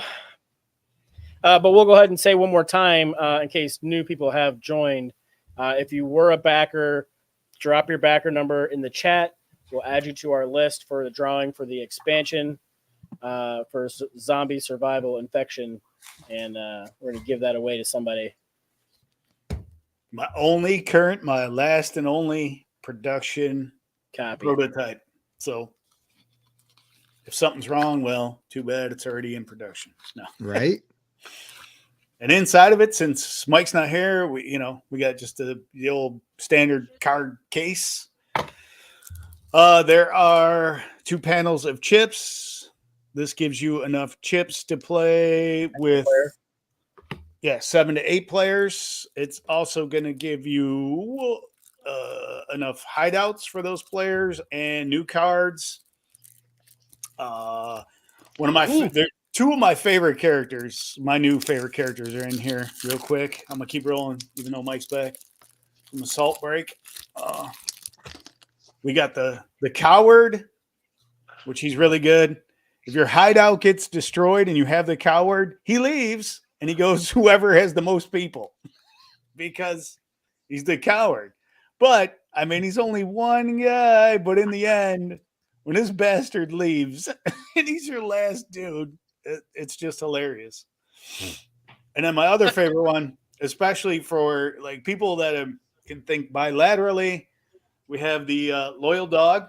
Oh, yay. Yeah, the Loyal Dog. You pair up with another character, and if ever the other character would be get knocked off or killed, the Loyal Dog goes first. So you can sidle somebody's really shitty character with the Loyal Dog who will defend this piece of garbage to the end, or you can use it to protect one of your good characters. So he's just a little fun thing. And obviously, he fits in the theme where you got the Will Smith movie, also the original I Am Legend, and then Daryl had Dog, stuff like that. So, Yep. And what else? So all right. That's what is in there. Well, I guess now that Mike came back, we can do it. Yep. Oh, and a small rules sheet. And I've been teasing people. I got new alternate 2 to 3 player rules, and they are actually on this sheet. Nice. Oh, you can't see yet. So, but as soon as I ship this out, I'm going to put them in the Discord so everybody can see them. Nice. There you go. So, giddy up. But speaking of which, yeah. So we'll try to get you, make sure you can get in touch with Jim so that you can get your winnings. I'm also putting the link to his Discord here in the live chat. So that's another way you can reach out to Jim and give him your info. But we got to pick a backer. We got to pick a backer. Yep. So up here at the top, we've got 7 people eligible for this expansion. We got a random number generator up from 1 to 7, and I'm just going to hit this baby once. Number 1, it is Frank Kane, this gentleman right here. Hey, with the Omega Man. Yeah, I'm sorry if you're a fan of Omega Man, but man, between Last Man on Earth and Omega Man, give me Last Man on Earth every day of the week. Yeah. Yep. I'm with you on that one, Tim. All right. So Frank Kane, congratulations. Hey, congrats, Frank. Thanks for being here, man. Appreciate it. Frank, you're getting this bad boy coming to you before anybody else has it. Like I said, Tim and those guys have one, and you're getting my other one. So, heck yeah. Awesome. Sweet. We can link you up with Jim. Otherwise, I did put his Discord in the chat here. It's just above your comments there. I guess Jim would have his information if he's got his backer number. Okay. Yep. Yeah, backer number. Yeah, I'll make sure I get that to you. Cool. And yeah, Vincent Price was and will always be the OG. Right. Busting out another beer in Nice. in theme with tonight, black metal. Imperial. I love it. Yeah, let me tell you, there's a chance this is POS. So Jester King, they're down in Austin. They made black metal. It was phenomenal. It was like the best stout you could get in Texas back in the day. Then they decided to go do a lot of farmhouse beers. And then their wild yeast infected the regular yeast, and that was it. So they were just like, yeah. And then they started making farmhouse black metal, and nobody bought it because people were like, you know what? I'm not buying this beer for that. I'm buying it for what it was. So last year, I think they were like, hey, we're making OG black metal. We got the room where we can keep things separated, blah, blah, blah. And man, the first couple I had were great. And then the second one I got, again, had a bit of that farmhouse flavor, like it'd been filtered through a sock or somebody's old draws. And so I don't know if this one's from the first wave or the second wave, but hopefully it's the first wave. That's funny. Yeah, we'll see. Thick. But it is thick. It pours slowly. Wow. 0. That's Jim likes his beer like I like my women, thick and dark. Dark. All right. It's smelling good. And that too. Right? And then nerd. A hint of metal. Yeah. This guy didn't last very long. Damn it. Oh well. What, It's still tinfoil? Yeah, a little bit of tinfoil on the old fillings. All right. Liquid bread. Yep. Yes, even better. That's Need how a I get my spoon. carbs. So, one of my favorite details in a game comes from my number one game, Anachrony. Damn it, Bob. But the exosuit. So the whole theme is this planet's been hit by an asteroid. It brings this new element, which is allows for time travel. But now, in order for people to go out into the world, they have to power up these exosuits. And these exosuits are so badass because your normal character is just a little cardboard chit, but they actually slide into the exosuit, and you can see what type of character is in there, like by the symbol, whether it's a genius, a engineer, or a scientist, or what have you. And so when you put that exosuit out on the board, they can take the appropriate types of action. But not only does that help it lean into the theme that, you know, there are planets being destroyed and you can't go out there on your own anymore, this component to the game, like, because you can get the base game doesn't have it with it. It's an expansion that you have to buy, but you have to buy it because it makes it so cool. Yeah. So there's what they look like originally. I'm hoping Mike can find one where they actually have one of the workers tucked inside. Yes. Because it's so cool. And it's one of my favorite components. It helps to add to the flavor of the game. And not only is there that, but if you bought the Infinity Box to hold all the expansions and everything in it, the insert that comes with that to hold everything is amazing. It literally has like a 3-page book for how to assemble everything in there because there's just so many modules and so much content in this game. But there you go. You can kind of see the guy right there on the left. Yeah, that's an engineer. Yeah. So that little guy comes out. And there's a picture of a dude on there, but then he slides down inside that exosuit, and you can see that that's an engineer piloting that exosuit, and that's so cool. Works so amazingly well. Yep. Yeah, so on the player board there, they're just powered up. And then when you want to go out to the main board, you have to put a worker in there and then send that exosuit out. Yeah, the whole idea is that you're on this rugged planet that's about to get hit with the cataclysm, and you can't survive the outside world without your exosuit. So to do things in the outside world, aka the main board, you got to hop into an exosuit to do it. And it's got time travel, so you can literally request resources from the future. But then when you get to those future turns, you have to like send those resources back in time, or you can create paradoxes and anomalies, which will be negative points at the end of the game. And you can like travel back in time to complete different like so it'll be like super projects in each era that are like things you can do. So that's what a worker looks like normally. And then you would take that and slide it in there. And so in the base game, you just have those like little cardboard hexagon, lay the worker on it, and it's kind of lame. But you buy that exosuit expansion, and you get to slide them in there. But yeah, so those different eras, as you pass through the eras, you develop your time travel, and then you can like travel back in time. And those you can kind of see those little arrow looking things up there in the middle of the screen. Those are the different eras that you will be in. So right now they're in that third era, and you can travel back in time to try to complete those super projects that are sitting right above those.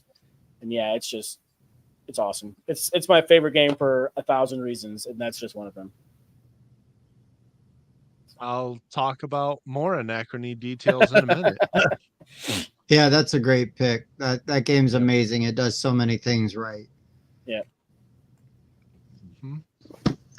All right, my number one with a bullet, right to the brain, because that's the only way to stop them. Like I was saying, and like with Chainsaw and all the other games on my list, all these games are very true to the IP and the genre that they're based in. And when you play one that is disappointing, it sucks. Like that much harder. But when you play one that's good and it's fun, it's that much better. I will tell you, I also enjoy games that are cooperative until they're not. Because that's always a fun mechanic in games, and it's like when's the screw gonna turn, right? And who is it gonna turn on, and when are you gonna do that? The timing of that is so much fun, much fun. So you add just really good artwork and maybe the coolest card I've ever seen in a board game. This guy's pandering. Stop it. And you got to go with survival zombie infection. Come on, let's go. The coolest card in any board game. Let's go. Humans are a limited resource in this game. Jim didn't know Bob and I that well. He sits down to play this game, and he's like, well, I don't know how mean you want to be to your buddies. And we're like, be mean as hell, because we're going to be mean. And just to have that experience and just kind of get to unload, super fun and just absolutely crazy. And Jim, thanks again for putting us on a card loose board, also thematic board game rundown, right? I love it. Just crazy, man. But this game's legit super fun, and it captures the ambiance of real zombie survival horror. And I don't like Dead of Winter. It's just not that fun to me. I played a bunch of shitty zombie games. So to have a good, don't just scratch it. I want you to take that Tim Pander's bingo card, put it out on a target, and take your bow and arrow and Daryl that crossbow, shit. Tim, crossbow. Come on, we're talking zombie apocalypse. Right? But like Zombicide had to go to Black Plague before they fixed their rules and made that game unplayable. Yeah, or made it playable from unplayable with their shooting into a horde of zombies rules. Yeah, well, I'm just glad that we fixed the rule and then they followed us. Then they followed suit because we did it the way it made sense. Right. But no, to have a game that captures the theme so well and it's fun and it's mean. Because again, right, like in any good zombie survival story, whether it's World War Z or Dawn of the Dead, eventually the humans are worse monsters than the zombies. The zombies are almost just like storms that come through. It's the humans that they're like weather that you're just trying to deal with. The humans are the real evil ones. And as you start screwing over your neighbors, to get ahead and to stay alive is super nice. I love it. But yeah, Jim, thanks for making a good game. I do mean it. You said devil in the details, and I'm not bullshitting. It's the first game I thought of because of the way that you capture the feeling of so many really good zombie IPs. and it didn't have any of the stuff that I didn't like in other zombie games. So and just the details in the artwork too. I mean, you got picture. Oh, dude. With those The zombies artwork is there. what drew me in to begin Yeah. with before we even knew Jim and anything, right? The artwork was just like, I don't even care what this is. I need to see this on the table. And yeah, I mean the artwork's badass. It is badass. No, and that's true. The AI really did a great job with that. Thanks. I just have to throw it out every time we have Jim around. Right. Damn. He already knows we love his art. Damn. I will tell you from this discussion, my game does need a top tray to lock everything down. I mean, I am a baggy guy. I'm not. yeah. Yeah, and that's fine because tokens in a bin suck unless the bin comes out that you can use it to put on your table. Yeah. The tokens in a thing suck. I always put it in a bag myself. Then you can just dump it wherever you want. That's fine. Right. But yeah, like if you've got cards, a lot of times having that little plastic like tray thing on top to hold everything down in there to keep them from sliding around. Sure. Yeah. I think we started the game being easy on Andrew, and then we were like, whoa. He's got way too many people right now. And then we start piling up on him. Hey, and this badass looks familiar too, Donnie. Oh, God, that guy. Yeah. That looks like that looks like somebody we know. Mm-hmm. Yeah. That's a Kickstarter promo. So anybody that didn't do Kickstarter, you're not going to get that card. But don't worry, the Brutal Leader is coming expansion after next. So, which added leaders and wars and stuff like that. So you get to choose your camp's leader and hollow cards, play style. Yep. And Zombie Slayer clone, basically, that opened the door. I can always just keep making more clones because there were plenty of them. So now I get to make different iterations of her and have her keep coming back. Thank you, Resident Evil. Do whatever you want. For sure. I will say, I did think of Bob and Mike that this trade will fit sleeved cards. Can confirm. Yeah. I sleeved my cards the other day and they fit in there. Thank you. That was like I had to. I got happen sleeves now. right here for him. Nice. And I will say, I'm not sure what size sleeves you have, Tim, but like Dragon Shield is not a sponsor or anything, but I typically like to buy the Dragon Shield Perfect Fit sleeves. Usually people use those for their Magic cards and they'll sleeve those inside so you double sleeve your cards. But those Perfect Fit ones fit these cards perfectly. And there's no like overhang or anything like that. So there's a little overhang on these, but these are nice with like a black back. They're pretty. Yeah, they're pretty good. I'm looking. I get them for cheap. The next campaign, we'll see, because they gotta not suck. Because I've gotten some sleeves as part of a Kickstarter, and it was like, you know what? I'm just going with the penny sleeves because these are hot so garbage. You can see like I got the clear back, so you can still like see the artwork on the back and stuff. But there's no, it fits like literally perfectly. That's why they're called Perfect Fit. Is they're cut exactly to fit this size of card. So. Shit, I need to look into those. Wow. Yeah. So what you're saying is my they Magic. really I play a lot of Magic the Gathering, so that's why I picked those up. Bob, do those come in ribbed? No. Lambskin? No. For her pleasure? No. They're all just so snug. I don't know. Okay. All right. I'm just glad those micro ones work for you so well. I mean, they just have them at work, laying out like.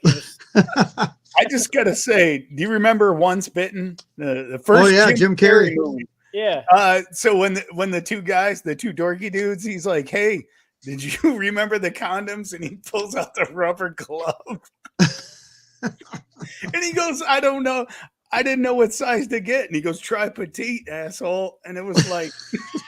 It was such a good moment. It's so good. I haven't seen that in so long. Oh yeah. That vampire woman changed my life. Changed my life during your formative years. Woof. So formative. Okay. All right. Is it Tim? No, that was me. Tim already went. Oh, okay. Oh, it's up to me. I happen to have one Post-it left. Not that we have to stick with this in any way, shape, or form. Completely random. Completely random. Sometimes some people call it arbitrary. I would say for me, a detail to a game that really kills it for me is when you get like a secondary experience where like the gameplay almost like role plays out a situation, or you can picture what's happening in the game. Usually this happens with themed games. You know, you're not going to like picture getting that perfect Quirkle or something like that, you know? Right. But I don't, and I didn't want to do this. I don't want to do this right after Tim just did that love fest. But like in my game, sometimes, you know, somebody gets stuck with the know-it-all and they instantly vote out the guy into somebody else's camp. And then he gets hit with a wait, it's not a bite. So this dude's, you know, he gets kicked out of this camp. He runs over, he gets scratched on the way, and the people that, you know, he just shows up in their camp and they're like, no, he's bit. And you're like, no, he's not bit. And, you know, you just see those, like, you see the movie happening. You know? And there's a lot of other games that do that where you get that like role-playing experience. And a lot of game designers and game nerds, you know, they talk about the game down here and the game up here. When there's both of those, that's what I love. You know, that's why I like politicking games. I definitely like Take That, or at least, you know, Cooperative Till We're Not, things like that. I love to have those two different experiences where one, yes, I have to worry about the math of the game and the mechanics, but two, I am also, you know, we're interacting with each other as part of the game, you know, and there's a lot of those fun, like party games that are just up above, but you don't still have to worry about your hand and manage things like that. You know, it's the marriage of those two things for me that really, really kill it in a game. Yeah. Any game you can come away with a story, right? Where a bunch of stuff happened and you're like, man, right. Because when the retelling of it sounds like a movie or a book or, you know, a TV show somebody just watched, like even better. Yeah. Right. It's like, well, and you know, and not that I don't enjoy those games, but you know, if you play, what the hell is it? Tiny Towns, and you're like, yeah, I started off with the perfect first round and then I just won the rest of the game. And you're like, wow, that's cool story, bro. Yeah, exactly. That's what I mean. And not that it's a bad game, but you know, there's no, when you're playing it, there's no like, you know, I'm going to build this and now you can't kind of thing. You know, there's no interactive moments, right? For me, at least stuff like that. So I will say, to point out on Jim's insert, that if you look inside here, there's these cutouts. They go all the way down. Your finger can reach down in there. You can grab the last card out of there, and you get all of them. There's no cards left in the bottom. There's no. Yeah, there you go, Tim. Good job. That's a good detail. Oh my God! I will say though, Jim. Yes, give it to me. You signed the plastic. I had to cut the plastic off and keep it in my box instead of signing the actual your box. card. You did. I just thought that was funny. I was like, he signed the plastic. Why wouldn't he rip the plastic off and sign the box? Because he wants you to find him at Origins or Gen Con and get him to sign the box. And right. Yeah, Carlos. I put the plastic real carefully and I put it underneath my insert so I could keep it. But I just thought that was funny and I was going to bust your balls about it. You should. Yeah. Which Carlos asked if I'm going to be at Origins. I'm going to be at Board Game Geek. I've yet to be accepted to Gen Con. Usually they don't throw those out till January, so I won't know till then. I also heard the trick is you got to just bug them nonstop because that's really the only way to get in. Fair. So I got to start that campaign of buggery. But maybe you guys should write me in as a vote. Yeah. Right. I wish we had that kind of sway. Stay tuned after all this is over, Jim, and we can talk about Gen Con a little bit too. So cool. Sure. But yeah, anybody finds me at any of those, I will sign whatever. Yeah. Whatever. He'll sign My Little Ponies. Just right. Yeah. Wow. And then take his machete and cut it in half. Zombified My Little Pony. You. Real quick about the trays. So the first manufacturer and all that nonsense gave them right from the beginning. I want thumb slots down to the bottom. They gave me the little ones that only go 3/4 where you got and only on one side. And I'm like, oh, and I said, also, I want the wells to be as deep as possible so I can fit expansions. Also, I want them to be big enough to fit sleeved cards as well. And man, they gave me nothing of that. And then after like the third time, they started giving me that, but they still left like the dice in one of the wells and not, underneath the cards, and still only enough just for what the core game was given. And I was like, no.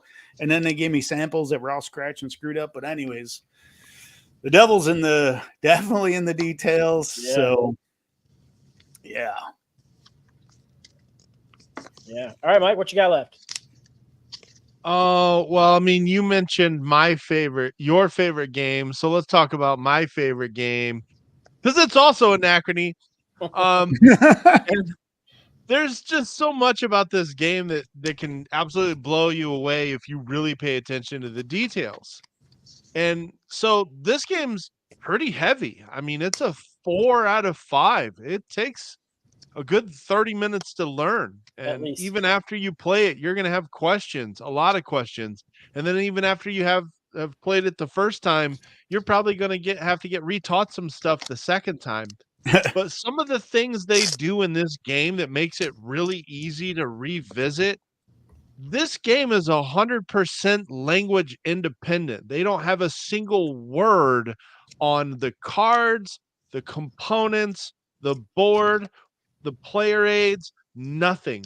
It is all iconography, but the detail is in how strong the iconography is. You don't need any written language on any of the player aids or anything. The icons simply make sense. So as heavy as this game is, the iconography really makes you figure out what you're actually able to do, like what you actually have to pay to do things. And the theme runs so strong in this game, kind of reiterating what Bob said, is that if this was just a game about like going into the future and traveling in time, I've played several games like that, and none of them really accomplished that thematically, in my opinion. But before you're able to do your turn and go out onto the board and do stuff, you can borrow stuff from your future self. So you just there's a phase where you're like, all right, well, how much stuff do you want from your future self? Oh, I'll take one of these, and then I'll take one of these. That's cool. Except in a future round, you have to give yourself that stuff, your past self, that stuff again, or you create an anomaly in the space-time continuum. And that's where it just brings this theme home. If it didn't have that extra mechanic of you got to give that stuff to yourself again in the future, this theme would not be nearly as strong as it is. And it is difficult to be thematic in a heavy game. And I just don't know of many games that pull it off as well as this one. And it's the details that really bring it through.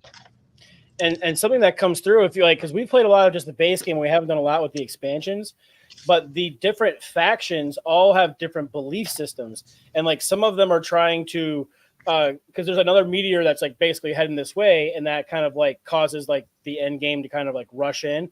Some of them are trying to make it happen earlier by doing certain things. Some of them are trying to stall it and push it off for it to happen. And so, and then depending on what faction you are, like, they're very thematic within themselves. So it's like theme within a theme. So yeah, it's an amazing game. Yeah, so good with minis. Mm-hmm. And I've actually played the solo version on this, and that it's pretty good as well. Not many games I've actually enjoy enough to like, you know what, I'm gonna hash this out for 4 or 5 minutes in this rule book to figure out how to play by myself. I look, there's a scientist inside that exosuit. Yep. Yeah, just the icon of your worker pops out of the exosuit. It's so smart. But yeah, the solo mode was done really well too in this. So if anybody does solo games, this one does have a very intriguing one. So Yeah, it's a really, really good game, but it's deep. Yep. It plays well on BGA too. It is amazing if you're on Board Game Arena. Absolutely. Sweet. That was fun, guys. You guys have any honorable mentions or any other games you could mention? I got like 2, I think. Or other details and Details. I got one. I have one that I was going to say. So I had mentioned Forges earlier because of some of the stuff they do, but in Euphoria does a good job with their insert and stuff as well. Not only are there separate trays for bits that you can just pull out and put around the table, but then they've got that plastic thing that goes over the top that locks everything down in place inside the box so that stuff doesn't go flying everywhere. Oh, yeah. Yeah. Yeah, that's good. There's a pretty sweet detail that I've never seen before. Yeah. That's a holographic box. Oh, holographic cover. Damn. Yeah, it's pretty sweet. Yeah, and it's Vincent Dutrait art, who's amazing. I did not realize when I backed this that this was going to be a holographic box. It looks so stunning. I haven't opened mine either. I take it we're going to be playing Jason's copy. Yes. Are you going to punch his chips and then leave yours unpunched? Heyo. Well, yeah, He's already still played in it. streak. We're playing a friend's copy this weekend, and so then that'll help me decide if mine needs to get punched. But even like the little mini expansion and everything, man, so good. Dude, I will tell you, since I started, well, not designing, but once I started like pricing games, now when I see shit, I'm just like, either it blows my mind or I look at what they're selling it at and I'm like, or I'm like, how are you people making money? You know what I mean? Mm-hmm. And I'm actually very few have kind of fallen in the middle where I was like, oh, that makes sense. You know, it's usually like, oh man, you are charging a good buck, or like, man, are you losing money? I want to say this one was like $129. This was the all-in pledge. Sure. This was the all-in pledge. Deluxe, son. Now, that was a very successful Kickstarter, though, too, right? Right. That also helps. Sure. Yeah. There's a certain point in the equation where you're just making so many, it doesn't really matter, you know? Yeah, the print run, right? You hit that point in the print run. It was Game Found. I'm pulling it up. Is it Mind Clash Games on the side of the box there? Oh, yeah. They do a pretty good job with stuff. Mind Clash did Anachrony. So they did. And Tricarion and Cerebria and and some other ones too that were really good. Perseverance. Kind of finding it hard to figure out how many backers were on this project.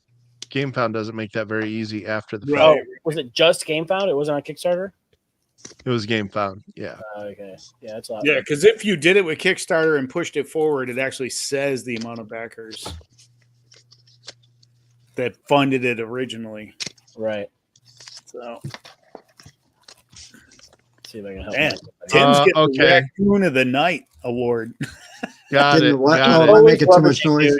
Constantly rummaging. This game had 12,800 backers that pledged 1.02 million euros. Wow! So it was a very big project. So 1.02. So that's still what, man? That's $1.25 million for us. Damn. Yeah. Woo. I mean, they got. It was one very well-known designer, 2 huge artists. It was Vincent Dutrait and Andrew Bosley on the same game. Very well-known artists. Yeah, it does. It's got like a Sigmund Freud's there's psychology some art that are very like artsy. Yeah, it looks great. Mm-hmm. Did you guys want to mention something else, or did we want to do a couple of rounds? I got real quick. I won't go into a ton of details. I'll go real fast. There was 2 other games I thought thematically were really interesting, and just the detail and the attention to the theme really kind of push that over. I will still stay in the horror vein first, and then I will go outside of the horror genre for the last honorable mention.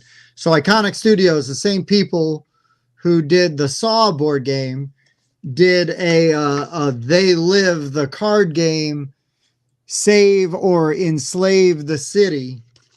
And so, we got the We Sleep, Obey. I mean, they got all kinds of stuff. This is a game straight up hidden traitor. You're going against, you're trying to figure out who's on your team and who's not. And if you did do the deluxe edition, they give you these glasses and you can actually look at your cards and you'll be able to tell who's a traitor and who is not with the glasses. Now Tim's a blues brother. By looking at the cards. Wow, dude, that's cool. That is some next level shit right there. So very thematic. Yeah. Iconic does some really cool things. They did the Evil Dead 1%, that game that we like. I think we're going to get another one from them soon that looks pretty cool, but I'm not going to spoil it yet because I don't think it's public knowledge with like what it's about. But like all the components in the game, right? I mean, it's just straight up, yeah, like right out of the movie. They make the side of it look like a VHS tape, right? Like old school. So they just do a lot of cool things the right way. Gives you a real vibe for the game, or for the movie. So I dig it. These aren't exactly, I wouldn't say any of them are like perfect games, but for genre games, I think they do a really nice job. I'd say the same for Saw. I'd say the same for this one. Genre games, really strong, really fun. And then the last one that I'll mention that I just think that the details of it, set it aside from other games with similar themes, because I'm not always a big I split you choose kind of guy, but Charcuterie does a really nice job of the details of like the way you're supposed to pair stuff is really cool. And while I'm thinking about it, I would also mention Wine Cellar that's not out yet. Since this isn't an actual list, I can put whatever the hell I want on it. But Wine Cellar, the way that the different kinds of wines age differently, and so you need them in different lineups, that detail, like some wines are better early, some are better middle, and then go bad, and some you want aged to perfection, right? It's just really cool thing. Yeah, like Jim, aged to perfection. The bad news is my mom say that, so yeah. The bad news is it's going to be all sour from here. You're going to turn straight up into vinegar after this. Oh, too many stouts. I'm not going sour yet. I got enough stouts to keep me sweet for a little while. But there you go. I said I drink enough stouts to keep me sweet for a little while. Yeah, for a little while. See, she agrees. She agreed for now. Yeah, exactly. Yeah, my mom and my wife think I'm cool, so hey, that's all that matters. That's right. That's true. My wife is what I would say over it.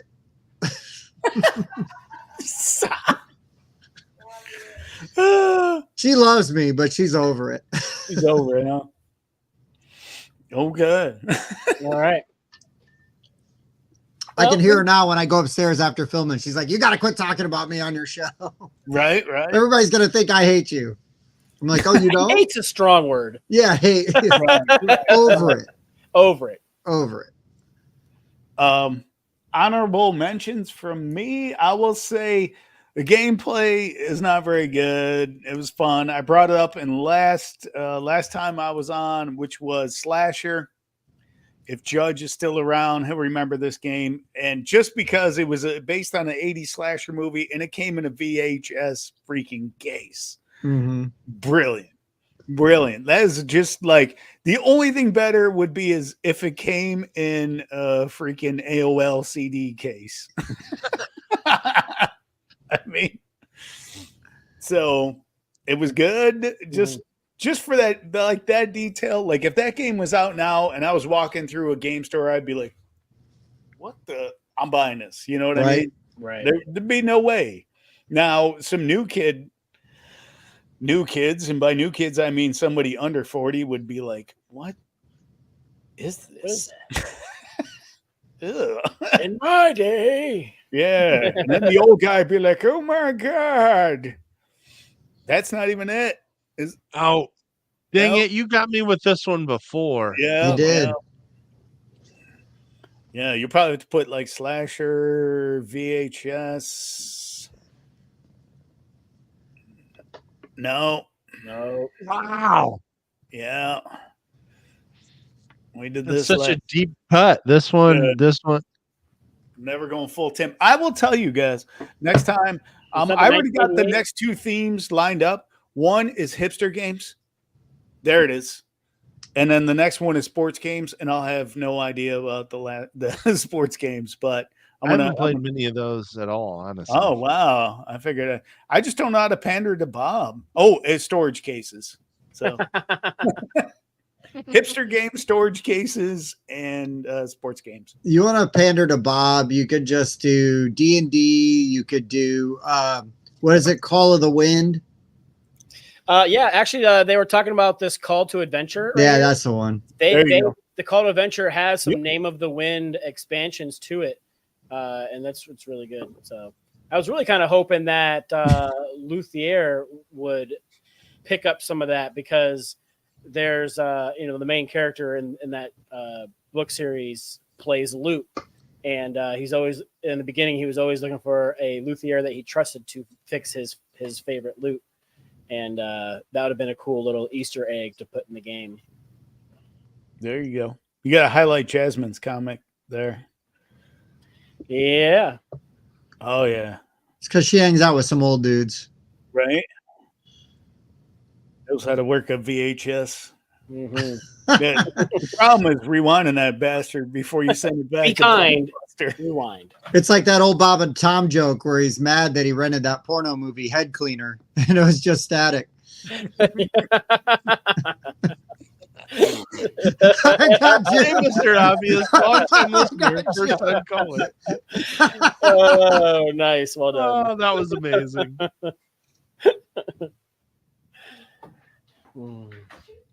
Yeah, I didn't do anything. I didn't spit out that beer. No, you made me laugh. Stuff. That's old man jokes. So Kat just asked why I have the salt on the table. It's thematic.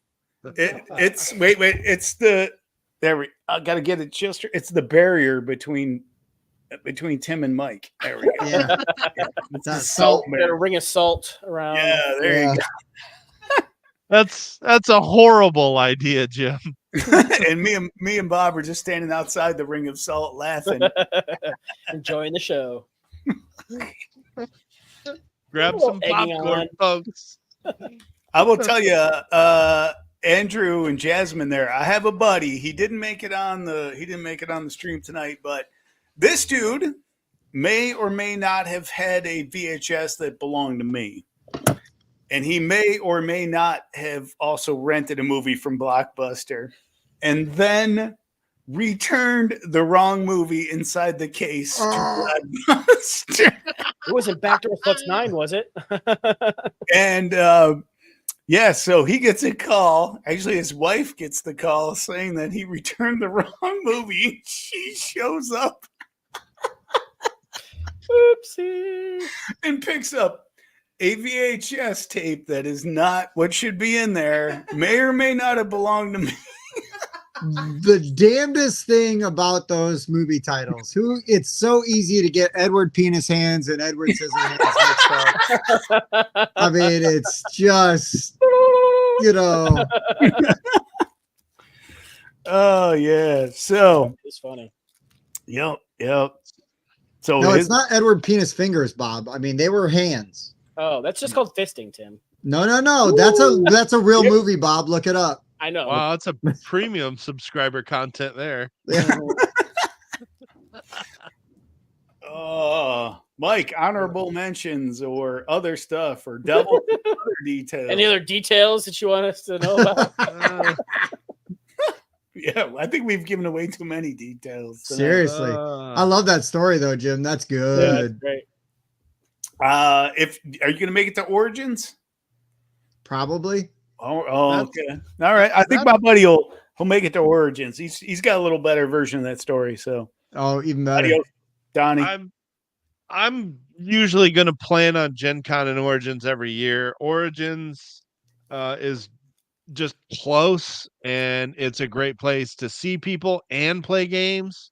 Have conversations. I almost like it more than Gen Con because Gen Con can almost be overwhelming and you don't get to play games. It's still amazing, especially if you're looking to buy new games, but Origins is just a very nice middle ground of all of the above. It is. It's enough busy where you're seeing new stuff and a lot of people, but yeah, you can have conversations and booths. It's pretty much like Gen Con was during the plague, which I thought was ideal. Oh man, I didn't want to say it, and it was not the best situation for everybody, no matter how you felt about all that. Oh yeah. Being able to walk around Gen Con was mind blowing. It was like, I used to have an artist booth at Gen Con like 15 years ago, and where you could, like, we had times in the artist area where we would just throw like paper balls over the walls and stuff like that. We still had fun. We were still making money. It wasn't, we weren't like absolutely poor or anything like that, but there was like time, there was downtime. There was, I didn't have to, Tim, I wasn't bumming cough drops off Tim just to make it through a day of talking. Right. I guess it's a good problem to have. So running the Arknight booth, I mean, Con, I was wiped every day, every night. The crowd was crazy. I know, like, yeah, it sucks that you were as busy as you were, but like, I loved seeing all the booths that were so busy and selling out of stuff because. Oh yeah, and there was just so many of them. They were like, "We'll just ship it to you for free because we screwed up and we didn't bring enough." That was good to see. Yeah. Yeah, I mean, it's good to see that, but I could do with like 40,000 less people, because you'd still have a good show, right? That's how big Gen Con was this year. Oh, dude, what was the total? 86 something? Yeah, it was crazy. It was way up there. Yeah, it was record. Yep. It was crazy, but yeah, no, Gen Con or Origins is so much better for getting to play games and see people and talk to people and everything. Cause I mean, I felt bad every time I stopped to talk to you. I felt like I either tried to see you before it opened, right before the hall opened, like go over and bullshit with you a little bit, or I just find you later on at night and we just get some games in and, and talk trash. Like that was what you had to do. Yep. For sure. But yeah, for sure, man. Anybody else got anything else?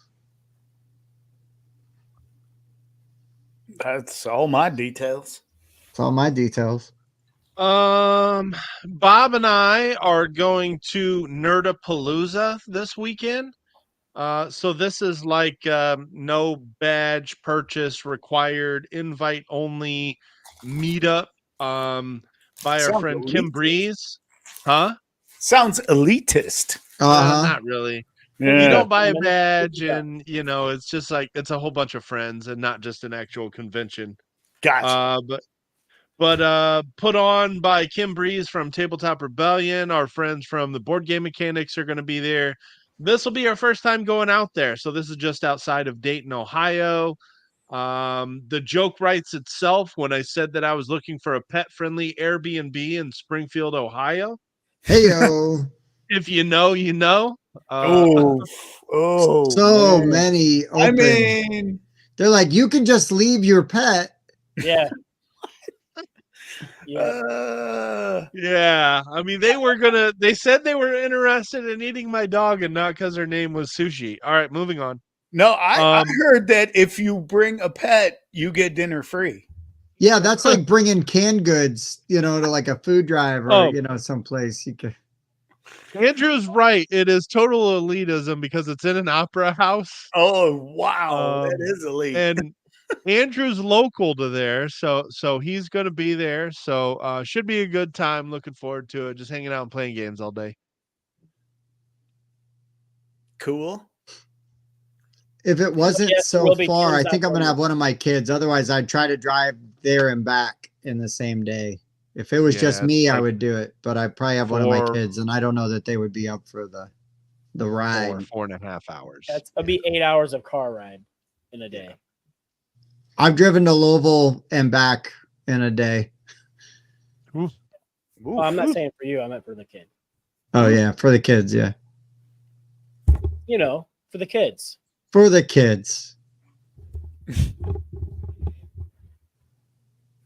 All right. Well, what else we got? Do you want to play a round of Flip 7 with us, Jim? Or you want to sign off? What the hell is Flip 7? I'm in. I'm working remote tomorrow. Oh, actually, no. I got to drive to work to pick up my damn cord. My power cord because I failed. But yeah, whatever. What's Flip 7? Let's do it. We'll play like a round or two of this, and then we can call it good. We don't need to be up too late. Yep. You're in. We already dealt you in. See, look, there you are. All right. All right. So here's how it's going to go. I'm going to deal out cards. One to everybody. One to everybody. Wait, I'm going to put these in order that they are on that. There we go. There we go. All right. So now the thing about this deck of cards is there's 1 0, 1 1, 2 2s, 3 3s, 4 4s, 5 5, 6 6. We played this at Origins, right? I think you did. Maybe. No. Didn't have it yet. So you couldn't have. Okay. Brand new. All right. Yeah, brand new. So now the thing is you're trying to get as many points as you can. You want to get to 200 points after so many rounds. But if you take a hit and you get a duplicate number, you're going to bust. Okay. So there's 10 other 11s in this deck. So I'm going to ask Tim. Tim, you want another card? He says, hit him. Ooh, he's still alive. I'm going to take another card. Still alive. Mike? Yeah, take another card. Oh, what? Who shuffled this shit? That's right. 12, exactly. 12 in the cheating. Deck. Collusion. I'm gonna hit because it's gonna be another 12. You're still alive, Tim.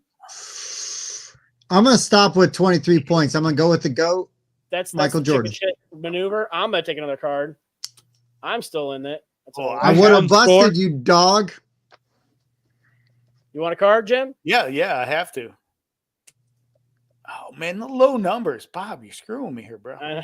Now the thing is, if you get 7 numbered cards, you get a bonus 15 points. Oh, okay. And the round ends immediately, and nobody else can draw any more cards. Right. Okay.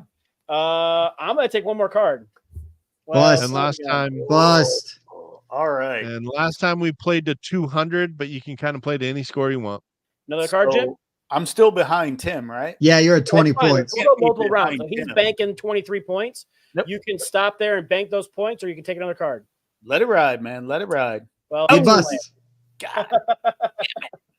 Oh, those chicken feathers looking good now, aren't they? All right. So here we go again. Oh, Tim, who you freezing out? Oh, I'll freeze out the next highest. Yourself. Well, to stay on theme with the with Salty, I'll freeze out Mike. Thanks for playing, Mike. Woo! All right, second chance. You know I'm taking a card. Jim, you want another card? Yes, please. You are still alive. Timmy? Yes, hit me. You know I'm Who's, hitting. Bobby, you doing score? What's that? I got score. Okay. I'm at Jim. Jim, you want another card? So Mike's completely frozen for the whole round? Yeah, he's out. He's out for the round. Wow. Yeah, I'll take another card. Yeah. Obviously, it's going to be a 4. Okay. That freeze card is a dick move on the first turn. So yeah. I acknowledge that. Hit me, Bobby. Oh, it's going to be another 11. I'll still hit me. Yeah. Oh, he's still alive. I'm done. I'm going to take my 22. I still have a second chance card, so I'm going to hit. Yep. It's got auto hit till you. Yeah. bust. Jim, I'm at, what am I? Woo, look at that. That's a you're good amount of at points. 11, 22, 32 points right now. So basically, I got in one round what Tim got in 2 rounds. Yeah, I'll stay. I'll You're stay. gonna stay? Yep. All right. I'm gonna keep going. Jim's at 32. Oh, flip 3. So I And gotta- you got to take it because nobody else is alive. All right. Well, there goes my second chance with that 9. Yep. I got to flip. Oh, Want. And flip that third one because of I the did. draw of the deck. Okay. you did. Oh, so we can card count this single deck? Yep. Yep. Oh, shit. I should have been paying attention. All right. You got those points, Tim? Yep. I got 23 and 22, and Jim's got 32. All right. I was the last one in. Look at that. Rigged. Mike. Hit me. Still alive. Jim. Yep. Ooh, he lives. Timmy. Yeah, hit me. You know I'm hitting. Mike. Hit me. 69. Big winner. Jim. You're going to draw another 6, so I'm in. Not a 6. Thanks for Hit me. It's +2. Okay. I'm hitting. It's a +6. Bob, I got to ask you, do you know how to shuffle? Yeah. Okay. Really well. Mike. Hit me. Tim.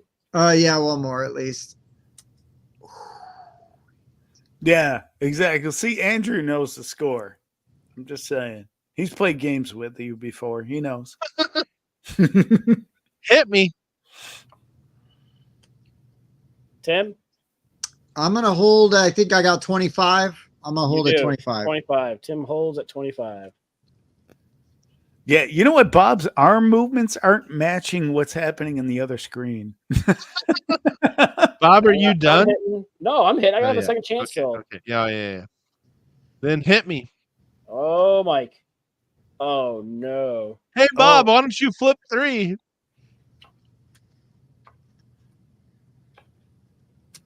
Well, there's Yeah. my 8. Oh, he busted out. No, I had a second chance, so Yeah, he I did. lose an 8 and my second chance.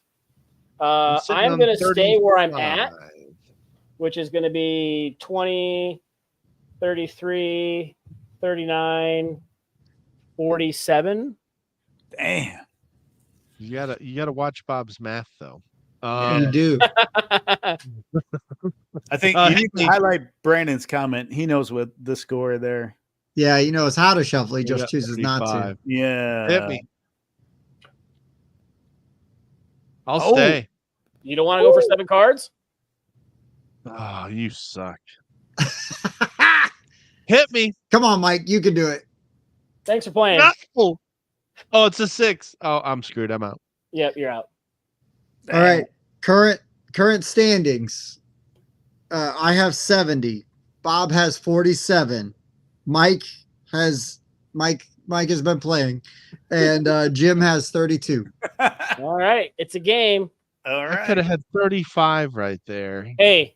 Jazz, my math is slightly better than your spelling. Oh, I was going to say it. Oh, nice. All right. Who was the last one in? Hey, Mike? I'm Mike was. dyslexic, so I understand that. So I'm assuming Jim wants another card. yes, indeed, sir. Here's that second, too. Oh, a 0. I'll take a card, Wow. please. Ah, boo. Man, I'll take a card. That's Man, trouble. Hit me. Mike, do you feel this is rigged? Oh, a little bit. Yeah. Card, Jim? I'll hit another one. Yes, please. Tim? Gimme. That's right, Brandon. I play these games very recklessly. Hit Mike. me. Thanks for playing. Son of a.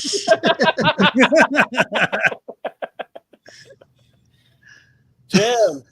Yes, I will take another, please. I do feel bad for Mike though, because like the odds of when he's saying hit me are usually pretty good. Right. I would have hit there as well. Yeah. And what's funnier is Mike was like, "Hey, I request flip 7." I'm like, "Oh, it's not set up." Tim's like, "You have an hour, get it set up." I was like, "Fine." And here's Mike with 0 points.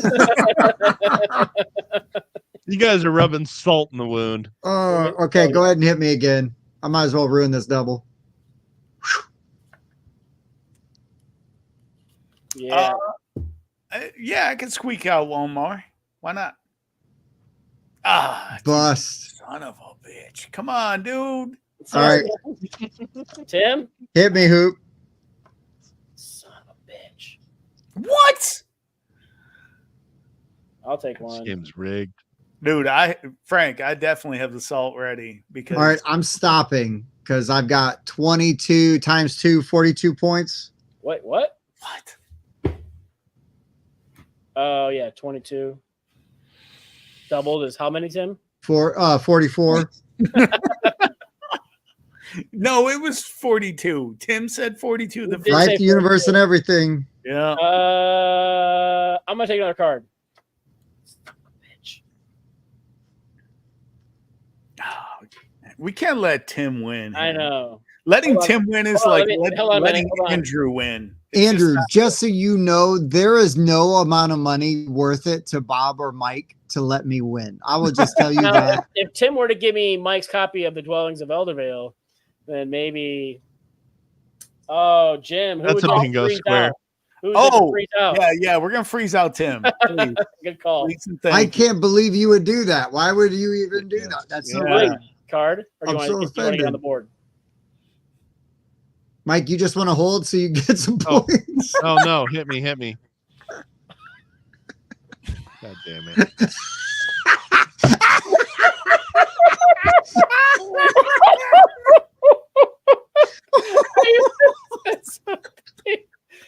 Oh, Mike. Here you go, Jim. You get one. I'll take another one. Oh, Jim, you're gonna want another one. That doesn't count against you. Yes. Yep. Oh yeah. my You're God. gonna freeze me out, I'm assuming. Yeah, let's freeze Bob. Freeze All right. Bob at 20. Yeah. Ooh, 15. I will take another one since we're showing another 11. Oh, we've seen a lot Andrew, of you can One count more. on this game making it to Nerdapalooza. It's so fun. What are we at here? 20, 30. Oh, that's a respectable amount. One more, bro. Oh, God. You know how many 10s we've seen? Almost 10. Because we're almost out of cards. Okay. I'm just gonna go out on a limb and say that in future games with Mike, playing a freeze on Mike is a waste of a freeze. He's just gonna bust. Like, Jim was last one in. don't even bother playing a freeze on Mike. It ain't Yeah. worth your time. Mike, That's true. who's flipping 3? Yourself. I was almost hit me.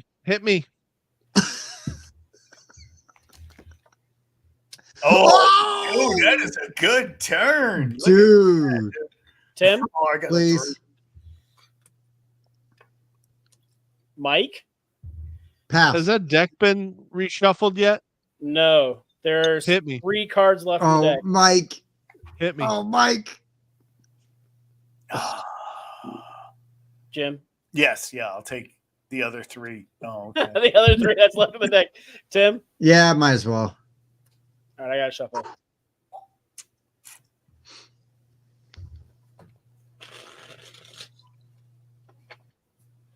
Yeah, Andrew, this game was totally Jim, worth it, right? shuffle. This game is so good.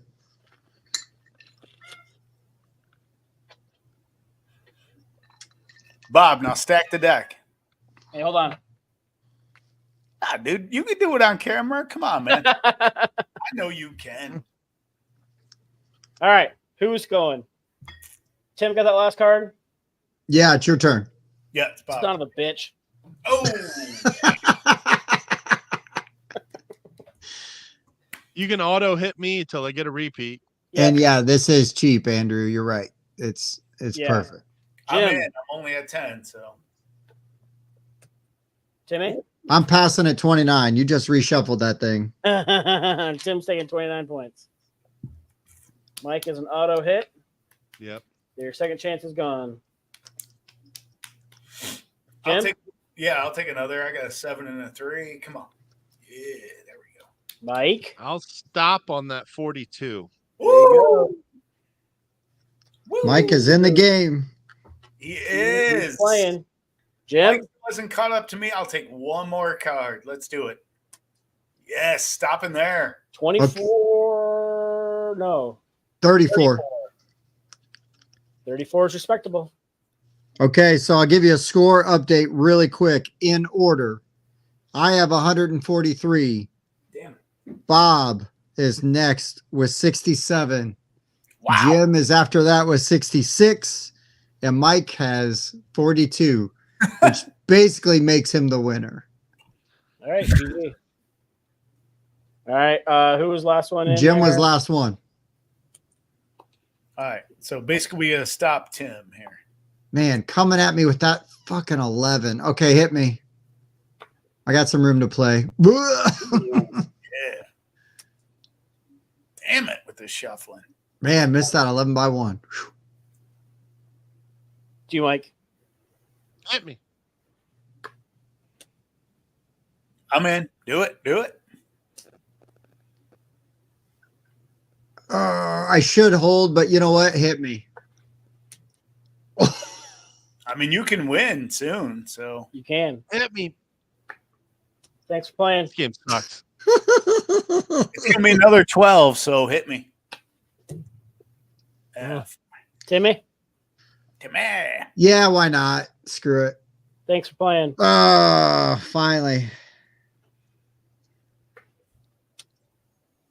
Jim? Yep. Yeah, I'm in, sir. Let's do it. Oh, yeah. Oh, Jim? yeah, man. 15, 24, Yeah, 24. Shit. which will put you at 90 One more. points. One more. Yeah. I'm good. You're at 36 then? Yep. 29, 36. Yep. Cool. Whose I'm math gonna is bad? Get out of here. There's nobody else to give a second chance to because there's nobody else left. Oh, wow. All right, I'll stop. 10, 20, 30, 40, 57, 59. Woo. Don't Nice. call it a comeback. That's right. Do you want scores or do you want to just keep going? We're just going to keep going. Okay. You just got Well- another 30 there, right? So you're in the 170s? Yeah, No. we need scores here. I need to know how much I need to I risk. have 143. Bob has 126. Jim has 102 and Mike has 42. Sorry. Woo! Ooh. Woo! Mike. Hit me. I thought it was gonna be an 11. Yeah, Same. I'll take another. Oh, that was almost an 11. There's the 11. Ooh. Oh. Bye, Bob. Mike. Mike, you got nothing to lose, bro. Hit me. Jim. 21. I'll take one more card. Let's do it. Oh, yeah. Yeah, give me one more. Oh, damn. I'm busting on the weird ones. You are. Like this. You always get the warped one. The warped one. Mike. Hit me. Oh. Ooh, I mean, I'll freeze Jim then. That's all I can do. Unless you freeze yourself and bow out. No, I'll keep pulling. All right, so Jim's going to get 28. 28. All right. Yep, not bad. Thank All you right, for Mike, taking the thank you. choice away from me, Mike. I probably was going to Saved you from yourself. Yeah. Yep. Could have saved myself from myself, but allow me to introduce myself. Hit me. You're out. On the six, of course. Damn it. 6 more. Jim has taken second place. He is All at right. 130 now. Ugh. God damn these 12s. Jim. Yes, please. Timmy. Yeah, you gotta hit me. Woo. Oh, all the 11s. Fuck you. Thanks for Oh, playing. there it is. Play them all though. Play them all. Yeah. All Oh, right. the ×2 is gone and another 12. Oops, all 12s. Oops, all 12s. Mike, Hit me. Jim. Yes, please. Woo. Oh, shit. Mike, Hit me. I'm staying. I'm Jim good. is staying. Wow. 25. 25. It's not bad. I got to catch up. We got a new leader. Uh-oh. Mike, Oh, wow. Hit me. Freeze, Bob. Yeah, you got to. me. 15, 24 points Freeze for Bob. yourself and save those. You got 24 points, Bob? 15 and 9. Yeah. Yeah. Hit All right. me. Yep. Here you go. I hope you bust. I'm in third place now, though. Bob's in second. Hit me. Oh, wow. Hit me. Uh-oh. Oh, Oh, no. Mike. Oh. Oh.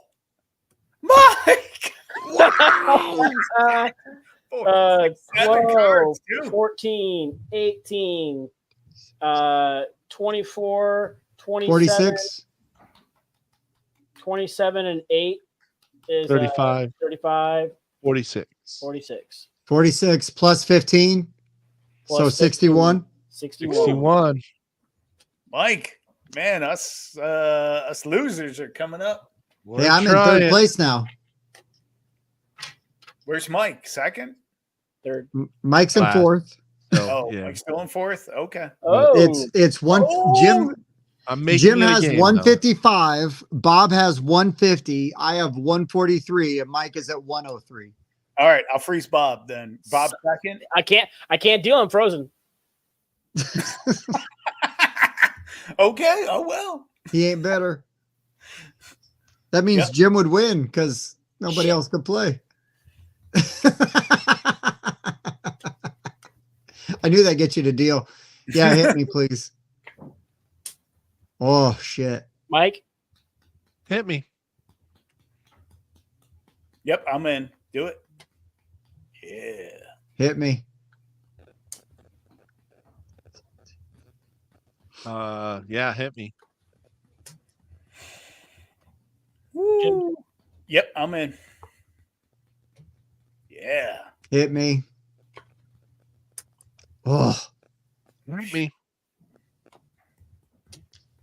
Oh, Mike's out. All right. Had to try. What's my current score, Tim? 155. 155. So it's 160, 170, 179. Oof. 200's the win. Yep. Yep. Hit me, Bob. Oh, damn it. Oh. So close. Tim. I'm gonna hold Sure. there. So 13, 17, 26, Yep. Put you back in first. 169 to 155 to 150, 103. Damn it. Mike, Hit me. Jim. Yep. You got shuffle? Yep. Oh, we got a new shuffle. Oh, damn. 6 is on the bottom, Bob. Still on the bottom. Yep, still on the bottom. Yeah, and the flip 7. I got one card got flipped upside down. Oh, whoops! Don't have to pay no attention to the second thing. That second chance card. Bob's got that mechanics grip. He's Yeah. built from the bottom. All right. It's coming to it's 4 from the top right now. Oh, about 5 from the bottom. back up on top. He's gonna do that magician's force. Yep. Man, let me tell you, when you can show your friends that you can stack a deck, they stop you. I'm just saying. Who was that? Was that Jim's turn? It's Jim's turn. Yes. I will. Yes. Thank you. Yeah, it hit me. Them fours right next to each other, Jim. Yeah, I know, right? Mike. Hit me. I'm in. I got to beat Tim. Oh, yeah. Hit me. I can't lose. Another 4. The sevens again. Oh, this guy. Hit me. Mike. Hit me. He's in. Bob. 55. You're showing 22, right? So that puts you at do it. 180 or One one. more, Bob. Freeze. I will. Who's Tim's in first place? Yeah. Yep. Freeze. Yep. All right. So I got 21. 21 for Tim.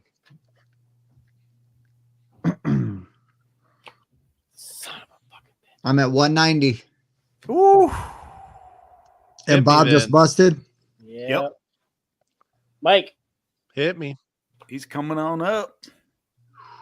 Jim. Oh, snap. Let me do the math here. 55, 60, 70, 77. If I stop now, Tim's at 90. I need one more card, Bob. Come on, help me out, bro.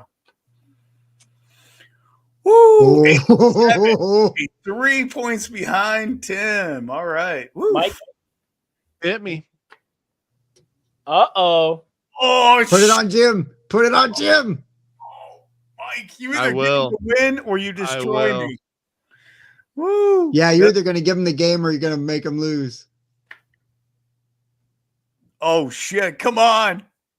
Oh!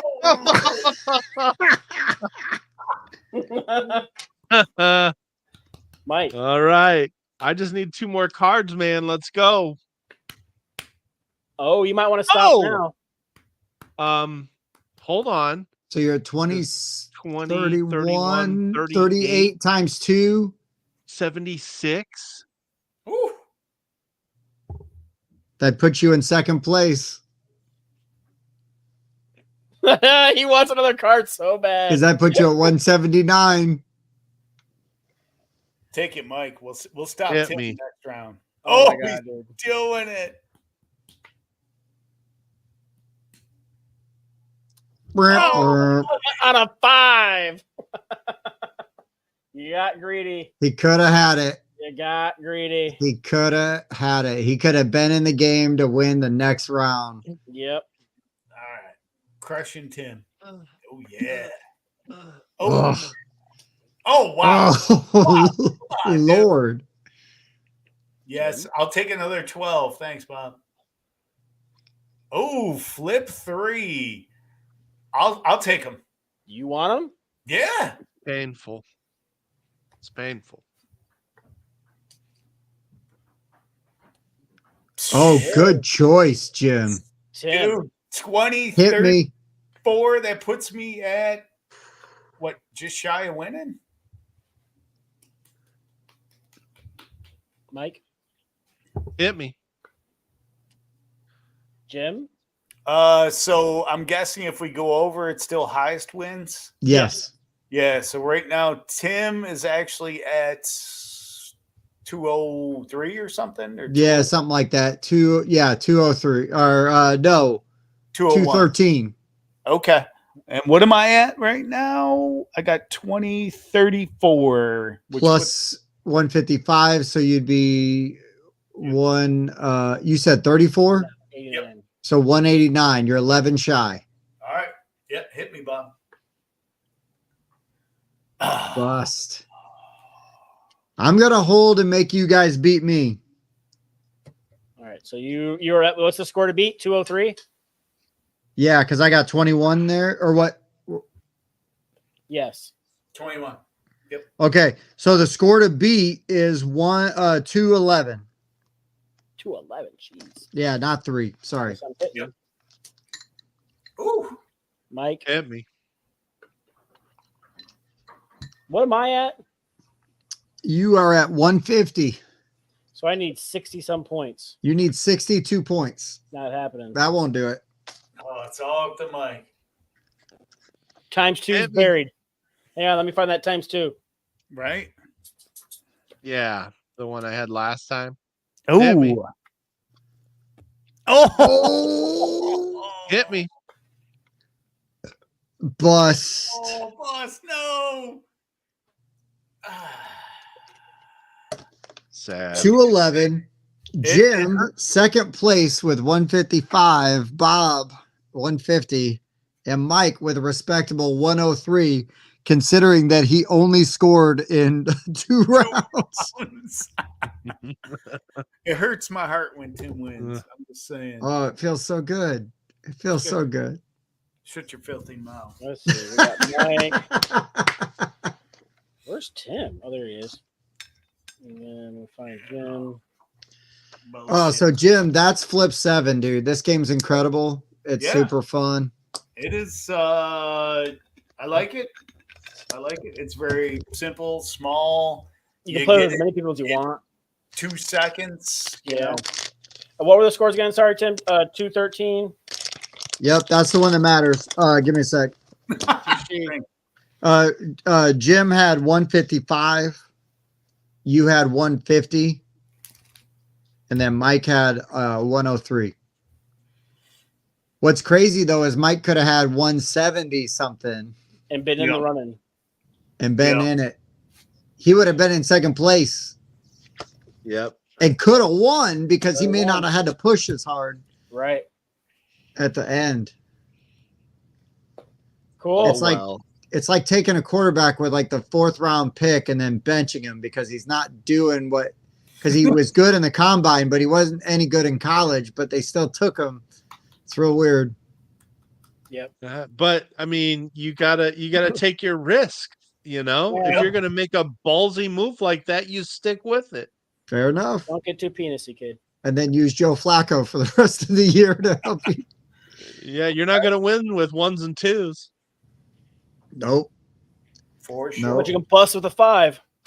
All right. Well, it's 11 o'clock our time. We should probably call it. Yeah, nerds. Let's wrap it. Yeah, early mornings, day walkers. Jim, as always, it was a blast, dude. Yeah. It's always a good time. Always a good time. Thanks for playing Flip 7 with us. We love that game. Yeah, I'm in already. We love it. I'm going to rewatch the videos or rewatch the video. There's only one. You guys mentioned a bunch of stuff I hadn't seen and looked really good. So, yeah, let's see. Yeah, shoot us a message. We'll tell you anything like, oh, hey, what was that one? Yeah, we can do it. I'll just rewatch the video, man. Well, you can do that too. We'll take the clicks. Yeah. Make sure you thumbs up it when you rewatch it. Can I pump those numbers up? Andrew. Damn. Let me just tell you, this opener's been previously enjoyed. I'm going to enjoy it some more before I send it out. Right. Slightly used. Just to open this one bottle on stream. So it's famous now. So that's right. Infamous. It's got screen time. Yeah. Touched by a famous game designer. Well, you guys are a blast. Mike, thanks for being a good sport with us being salty. As always. Jim, thanks for bringing the salt. You guys brought the salt. I just brought the visual. Well, that's true. I love it. I love it. Bob, thanks for dressing as the oldest nerd I've ever seen in my life. You're welcome. Yeah, hey, Frank and all my backers, everybody that came out.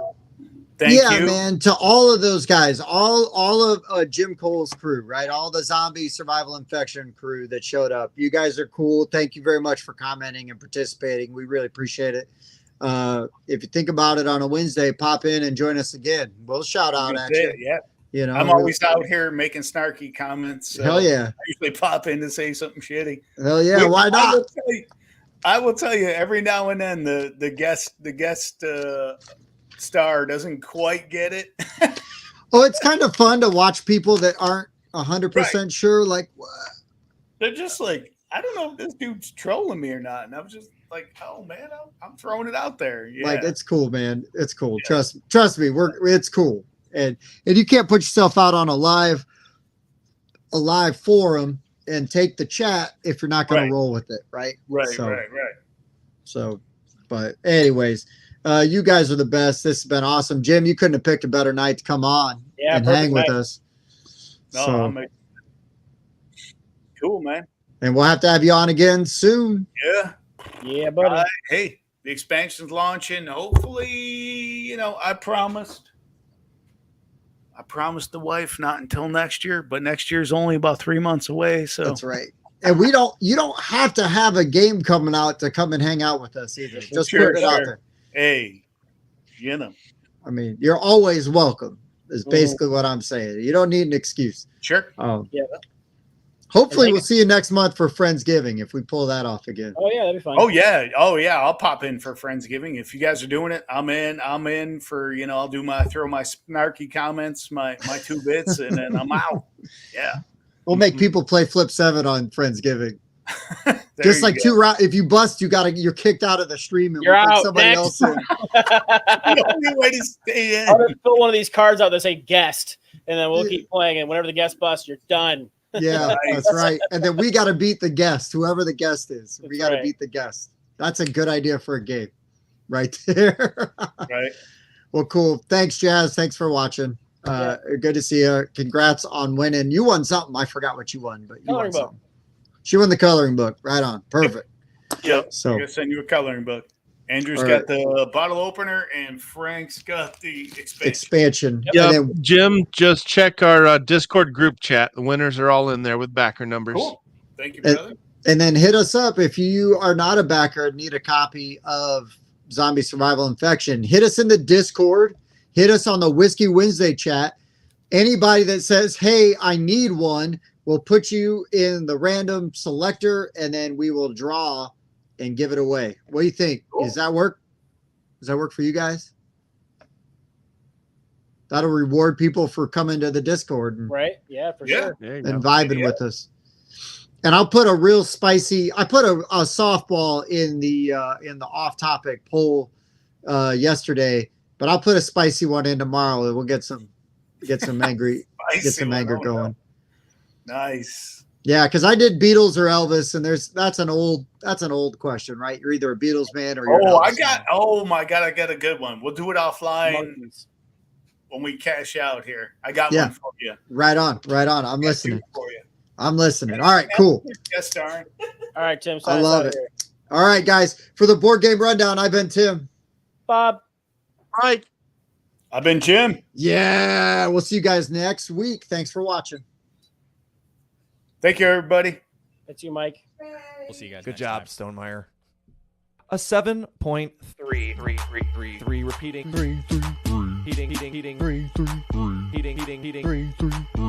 heating.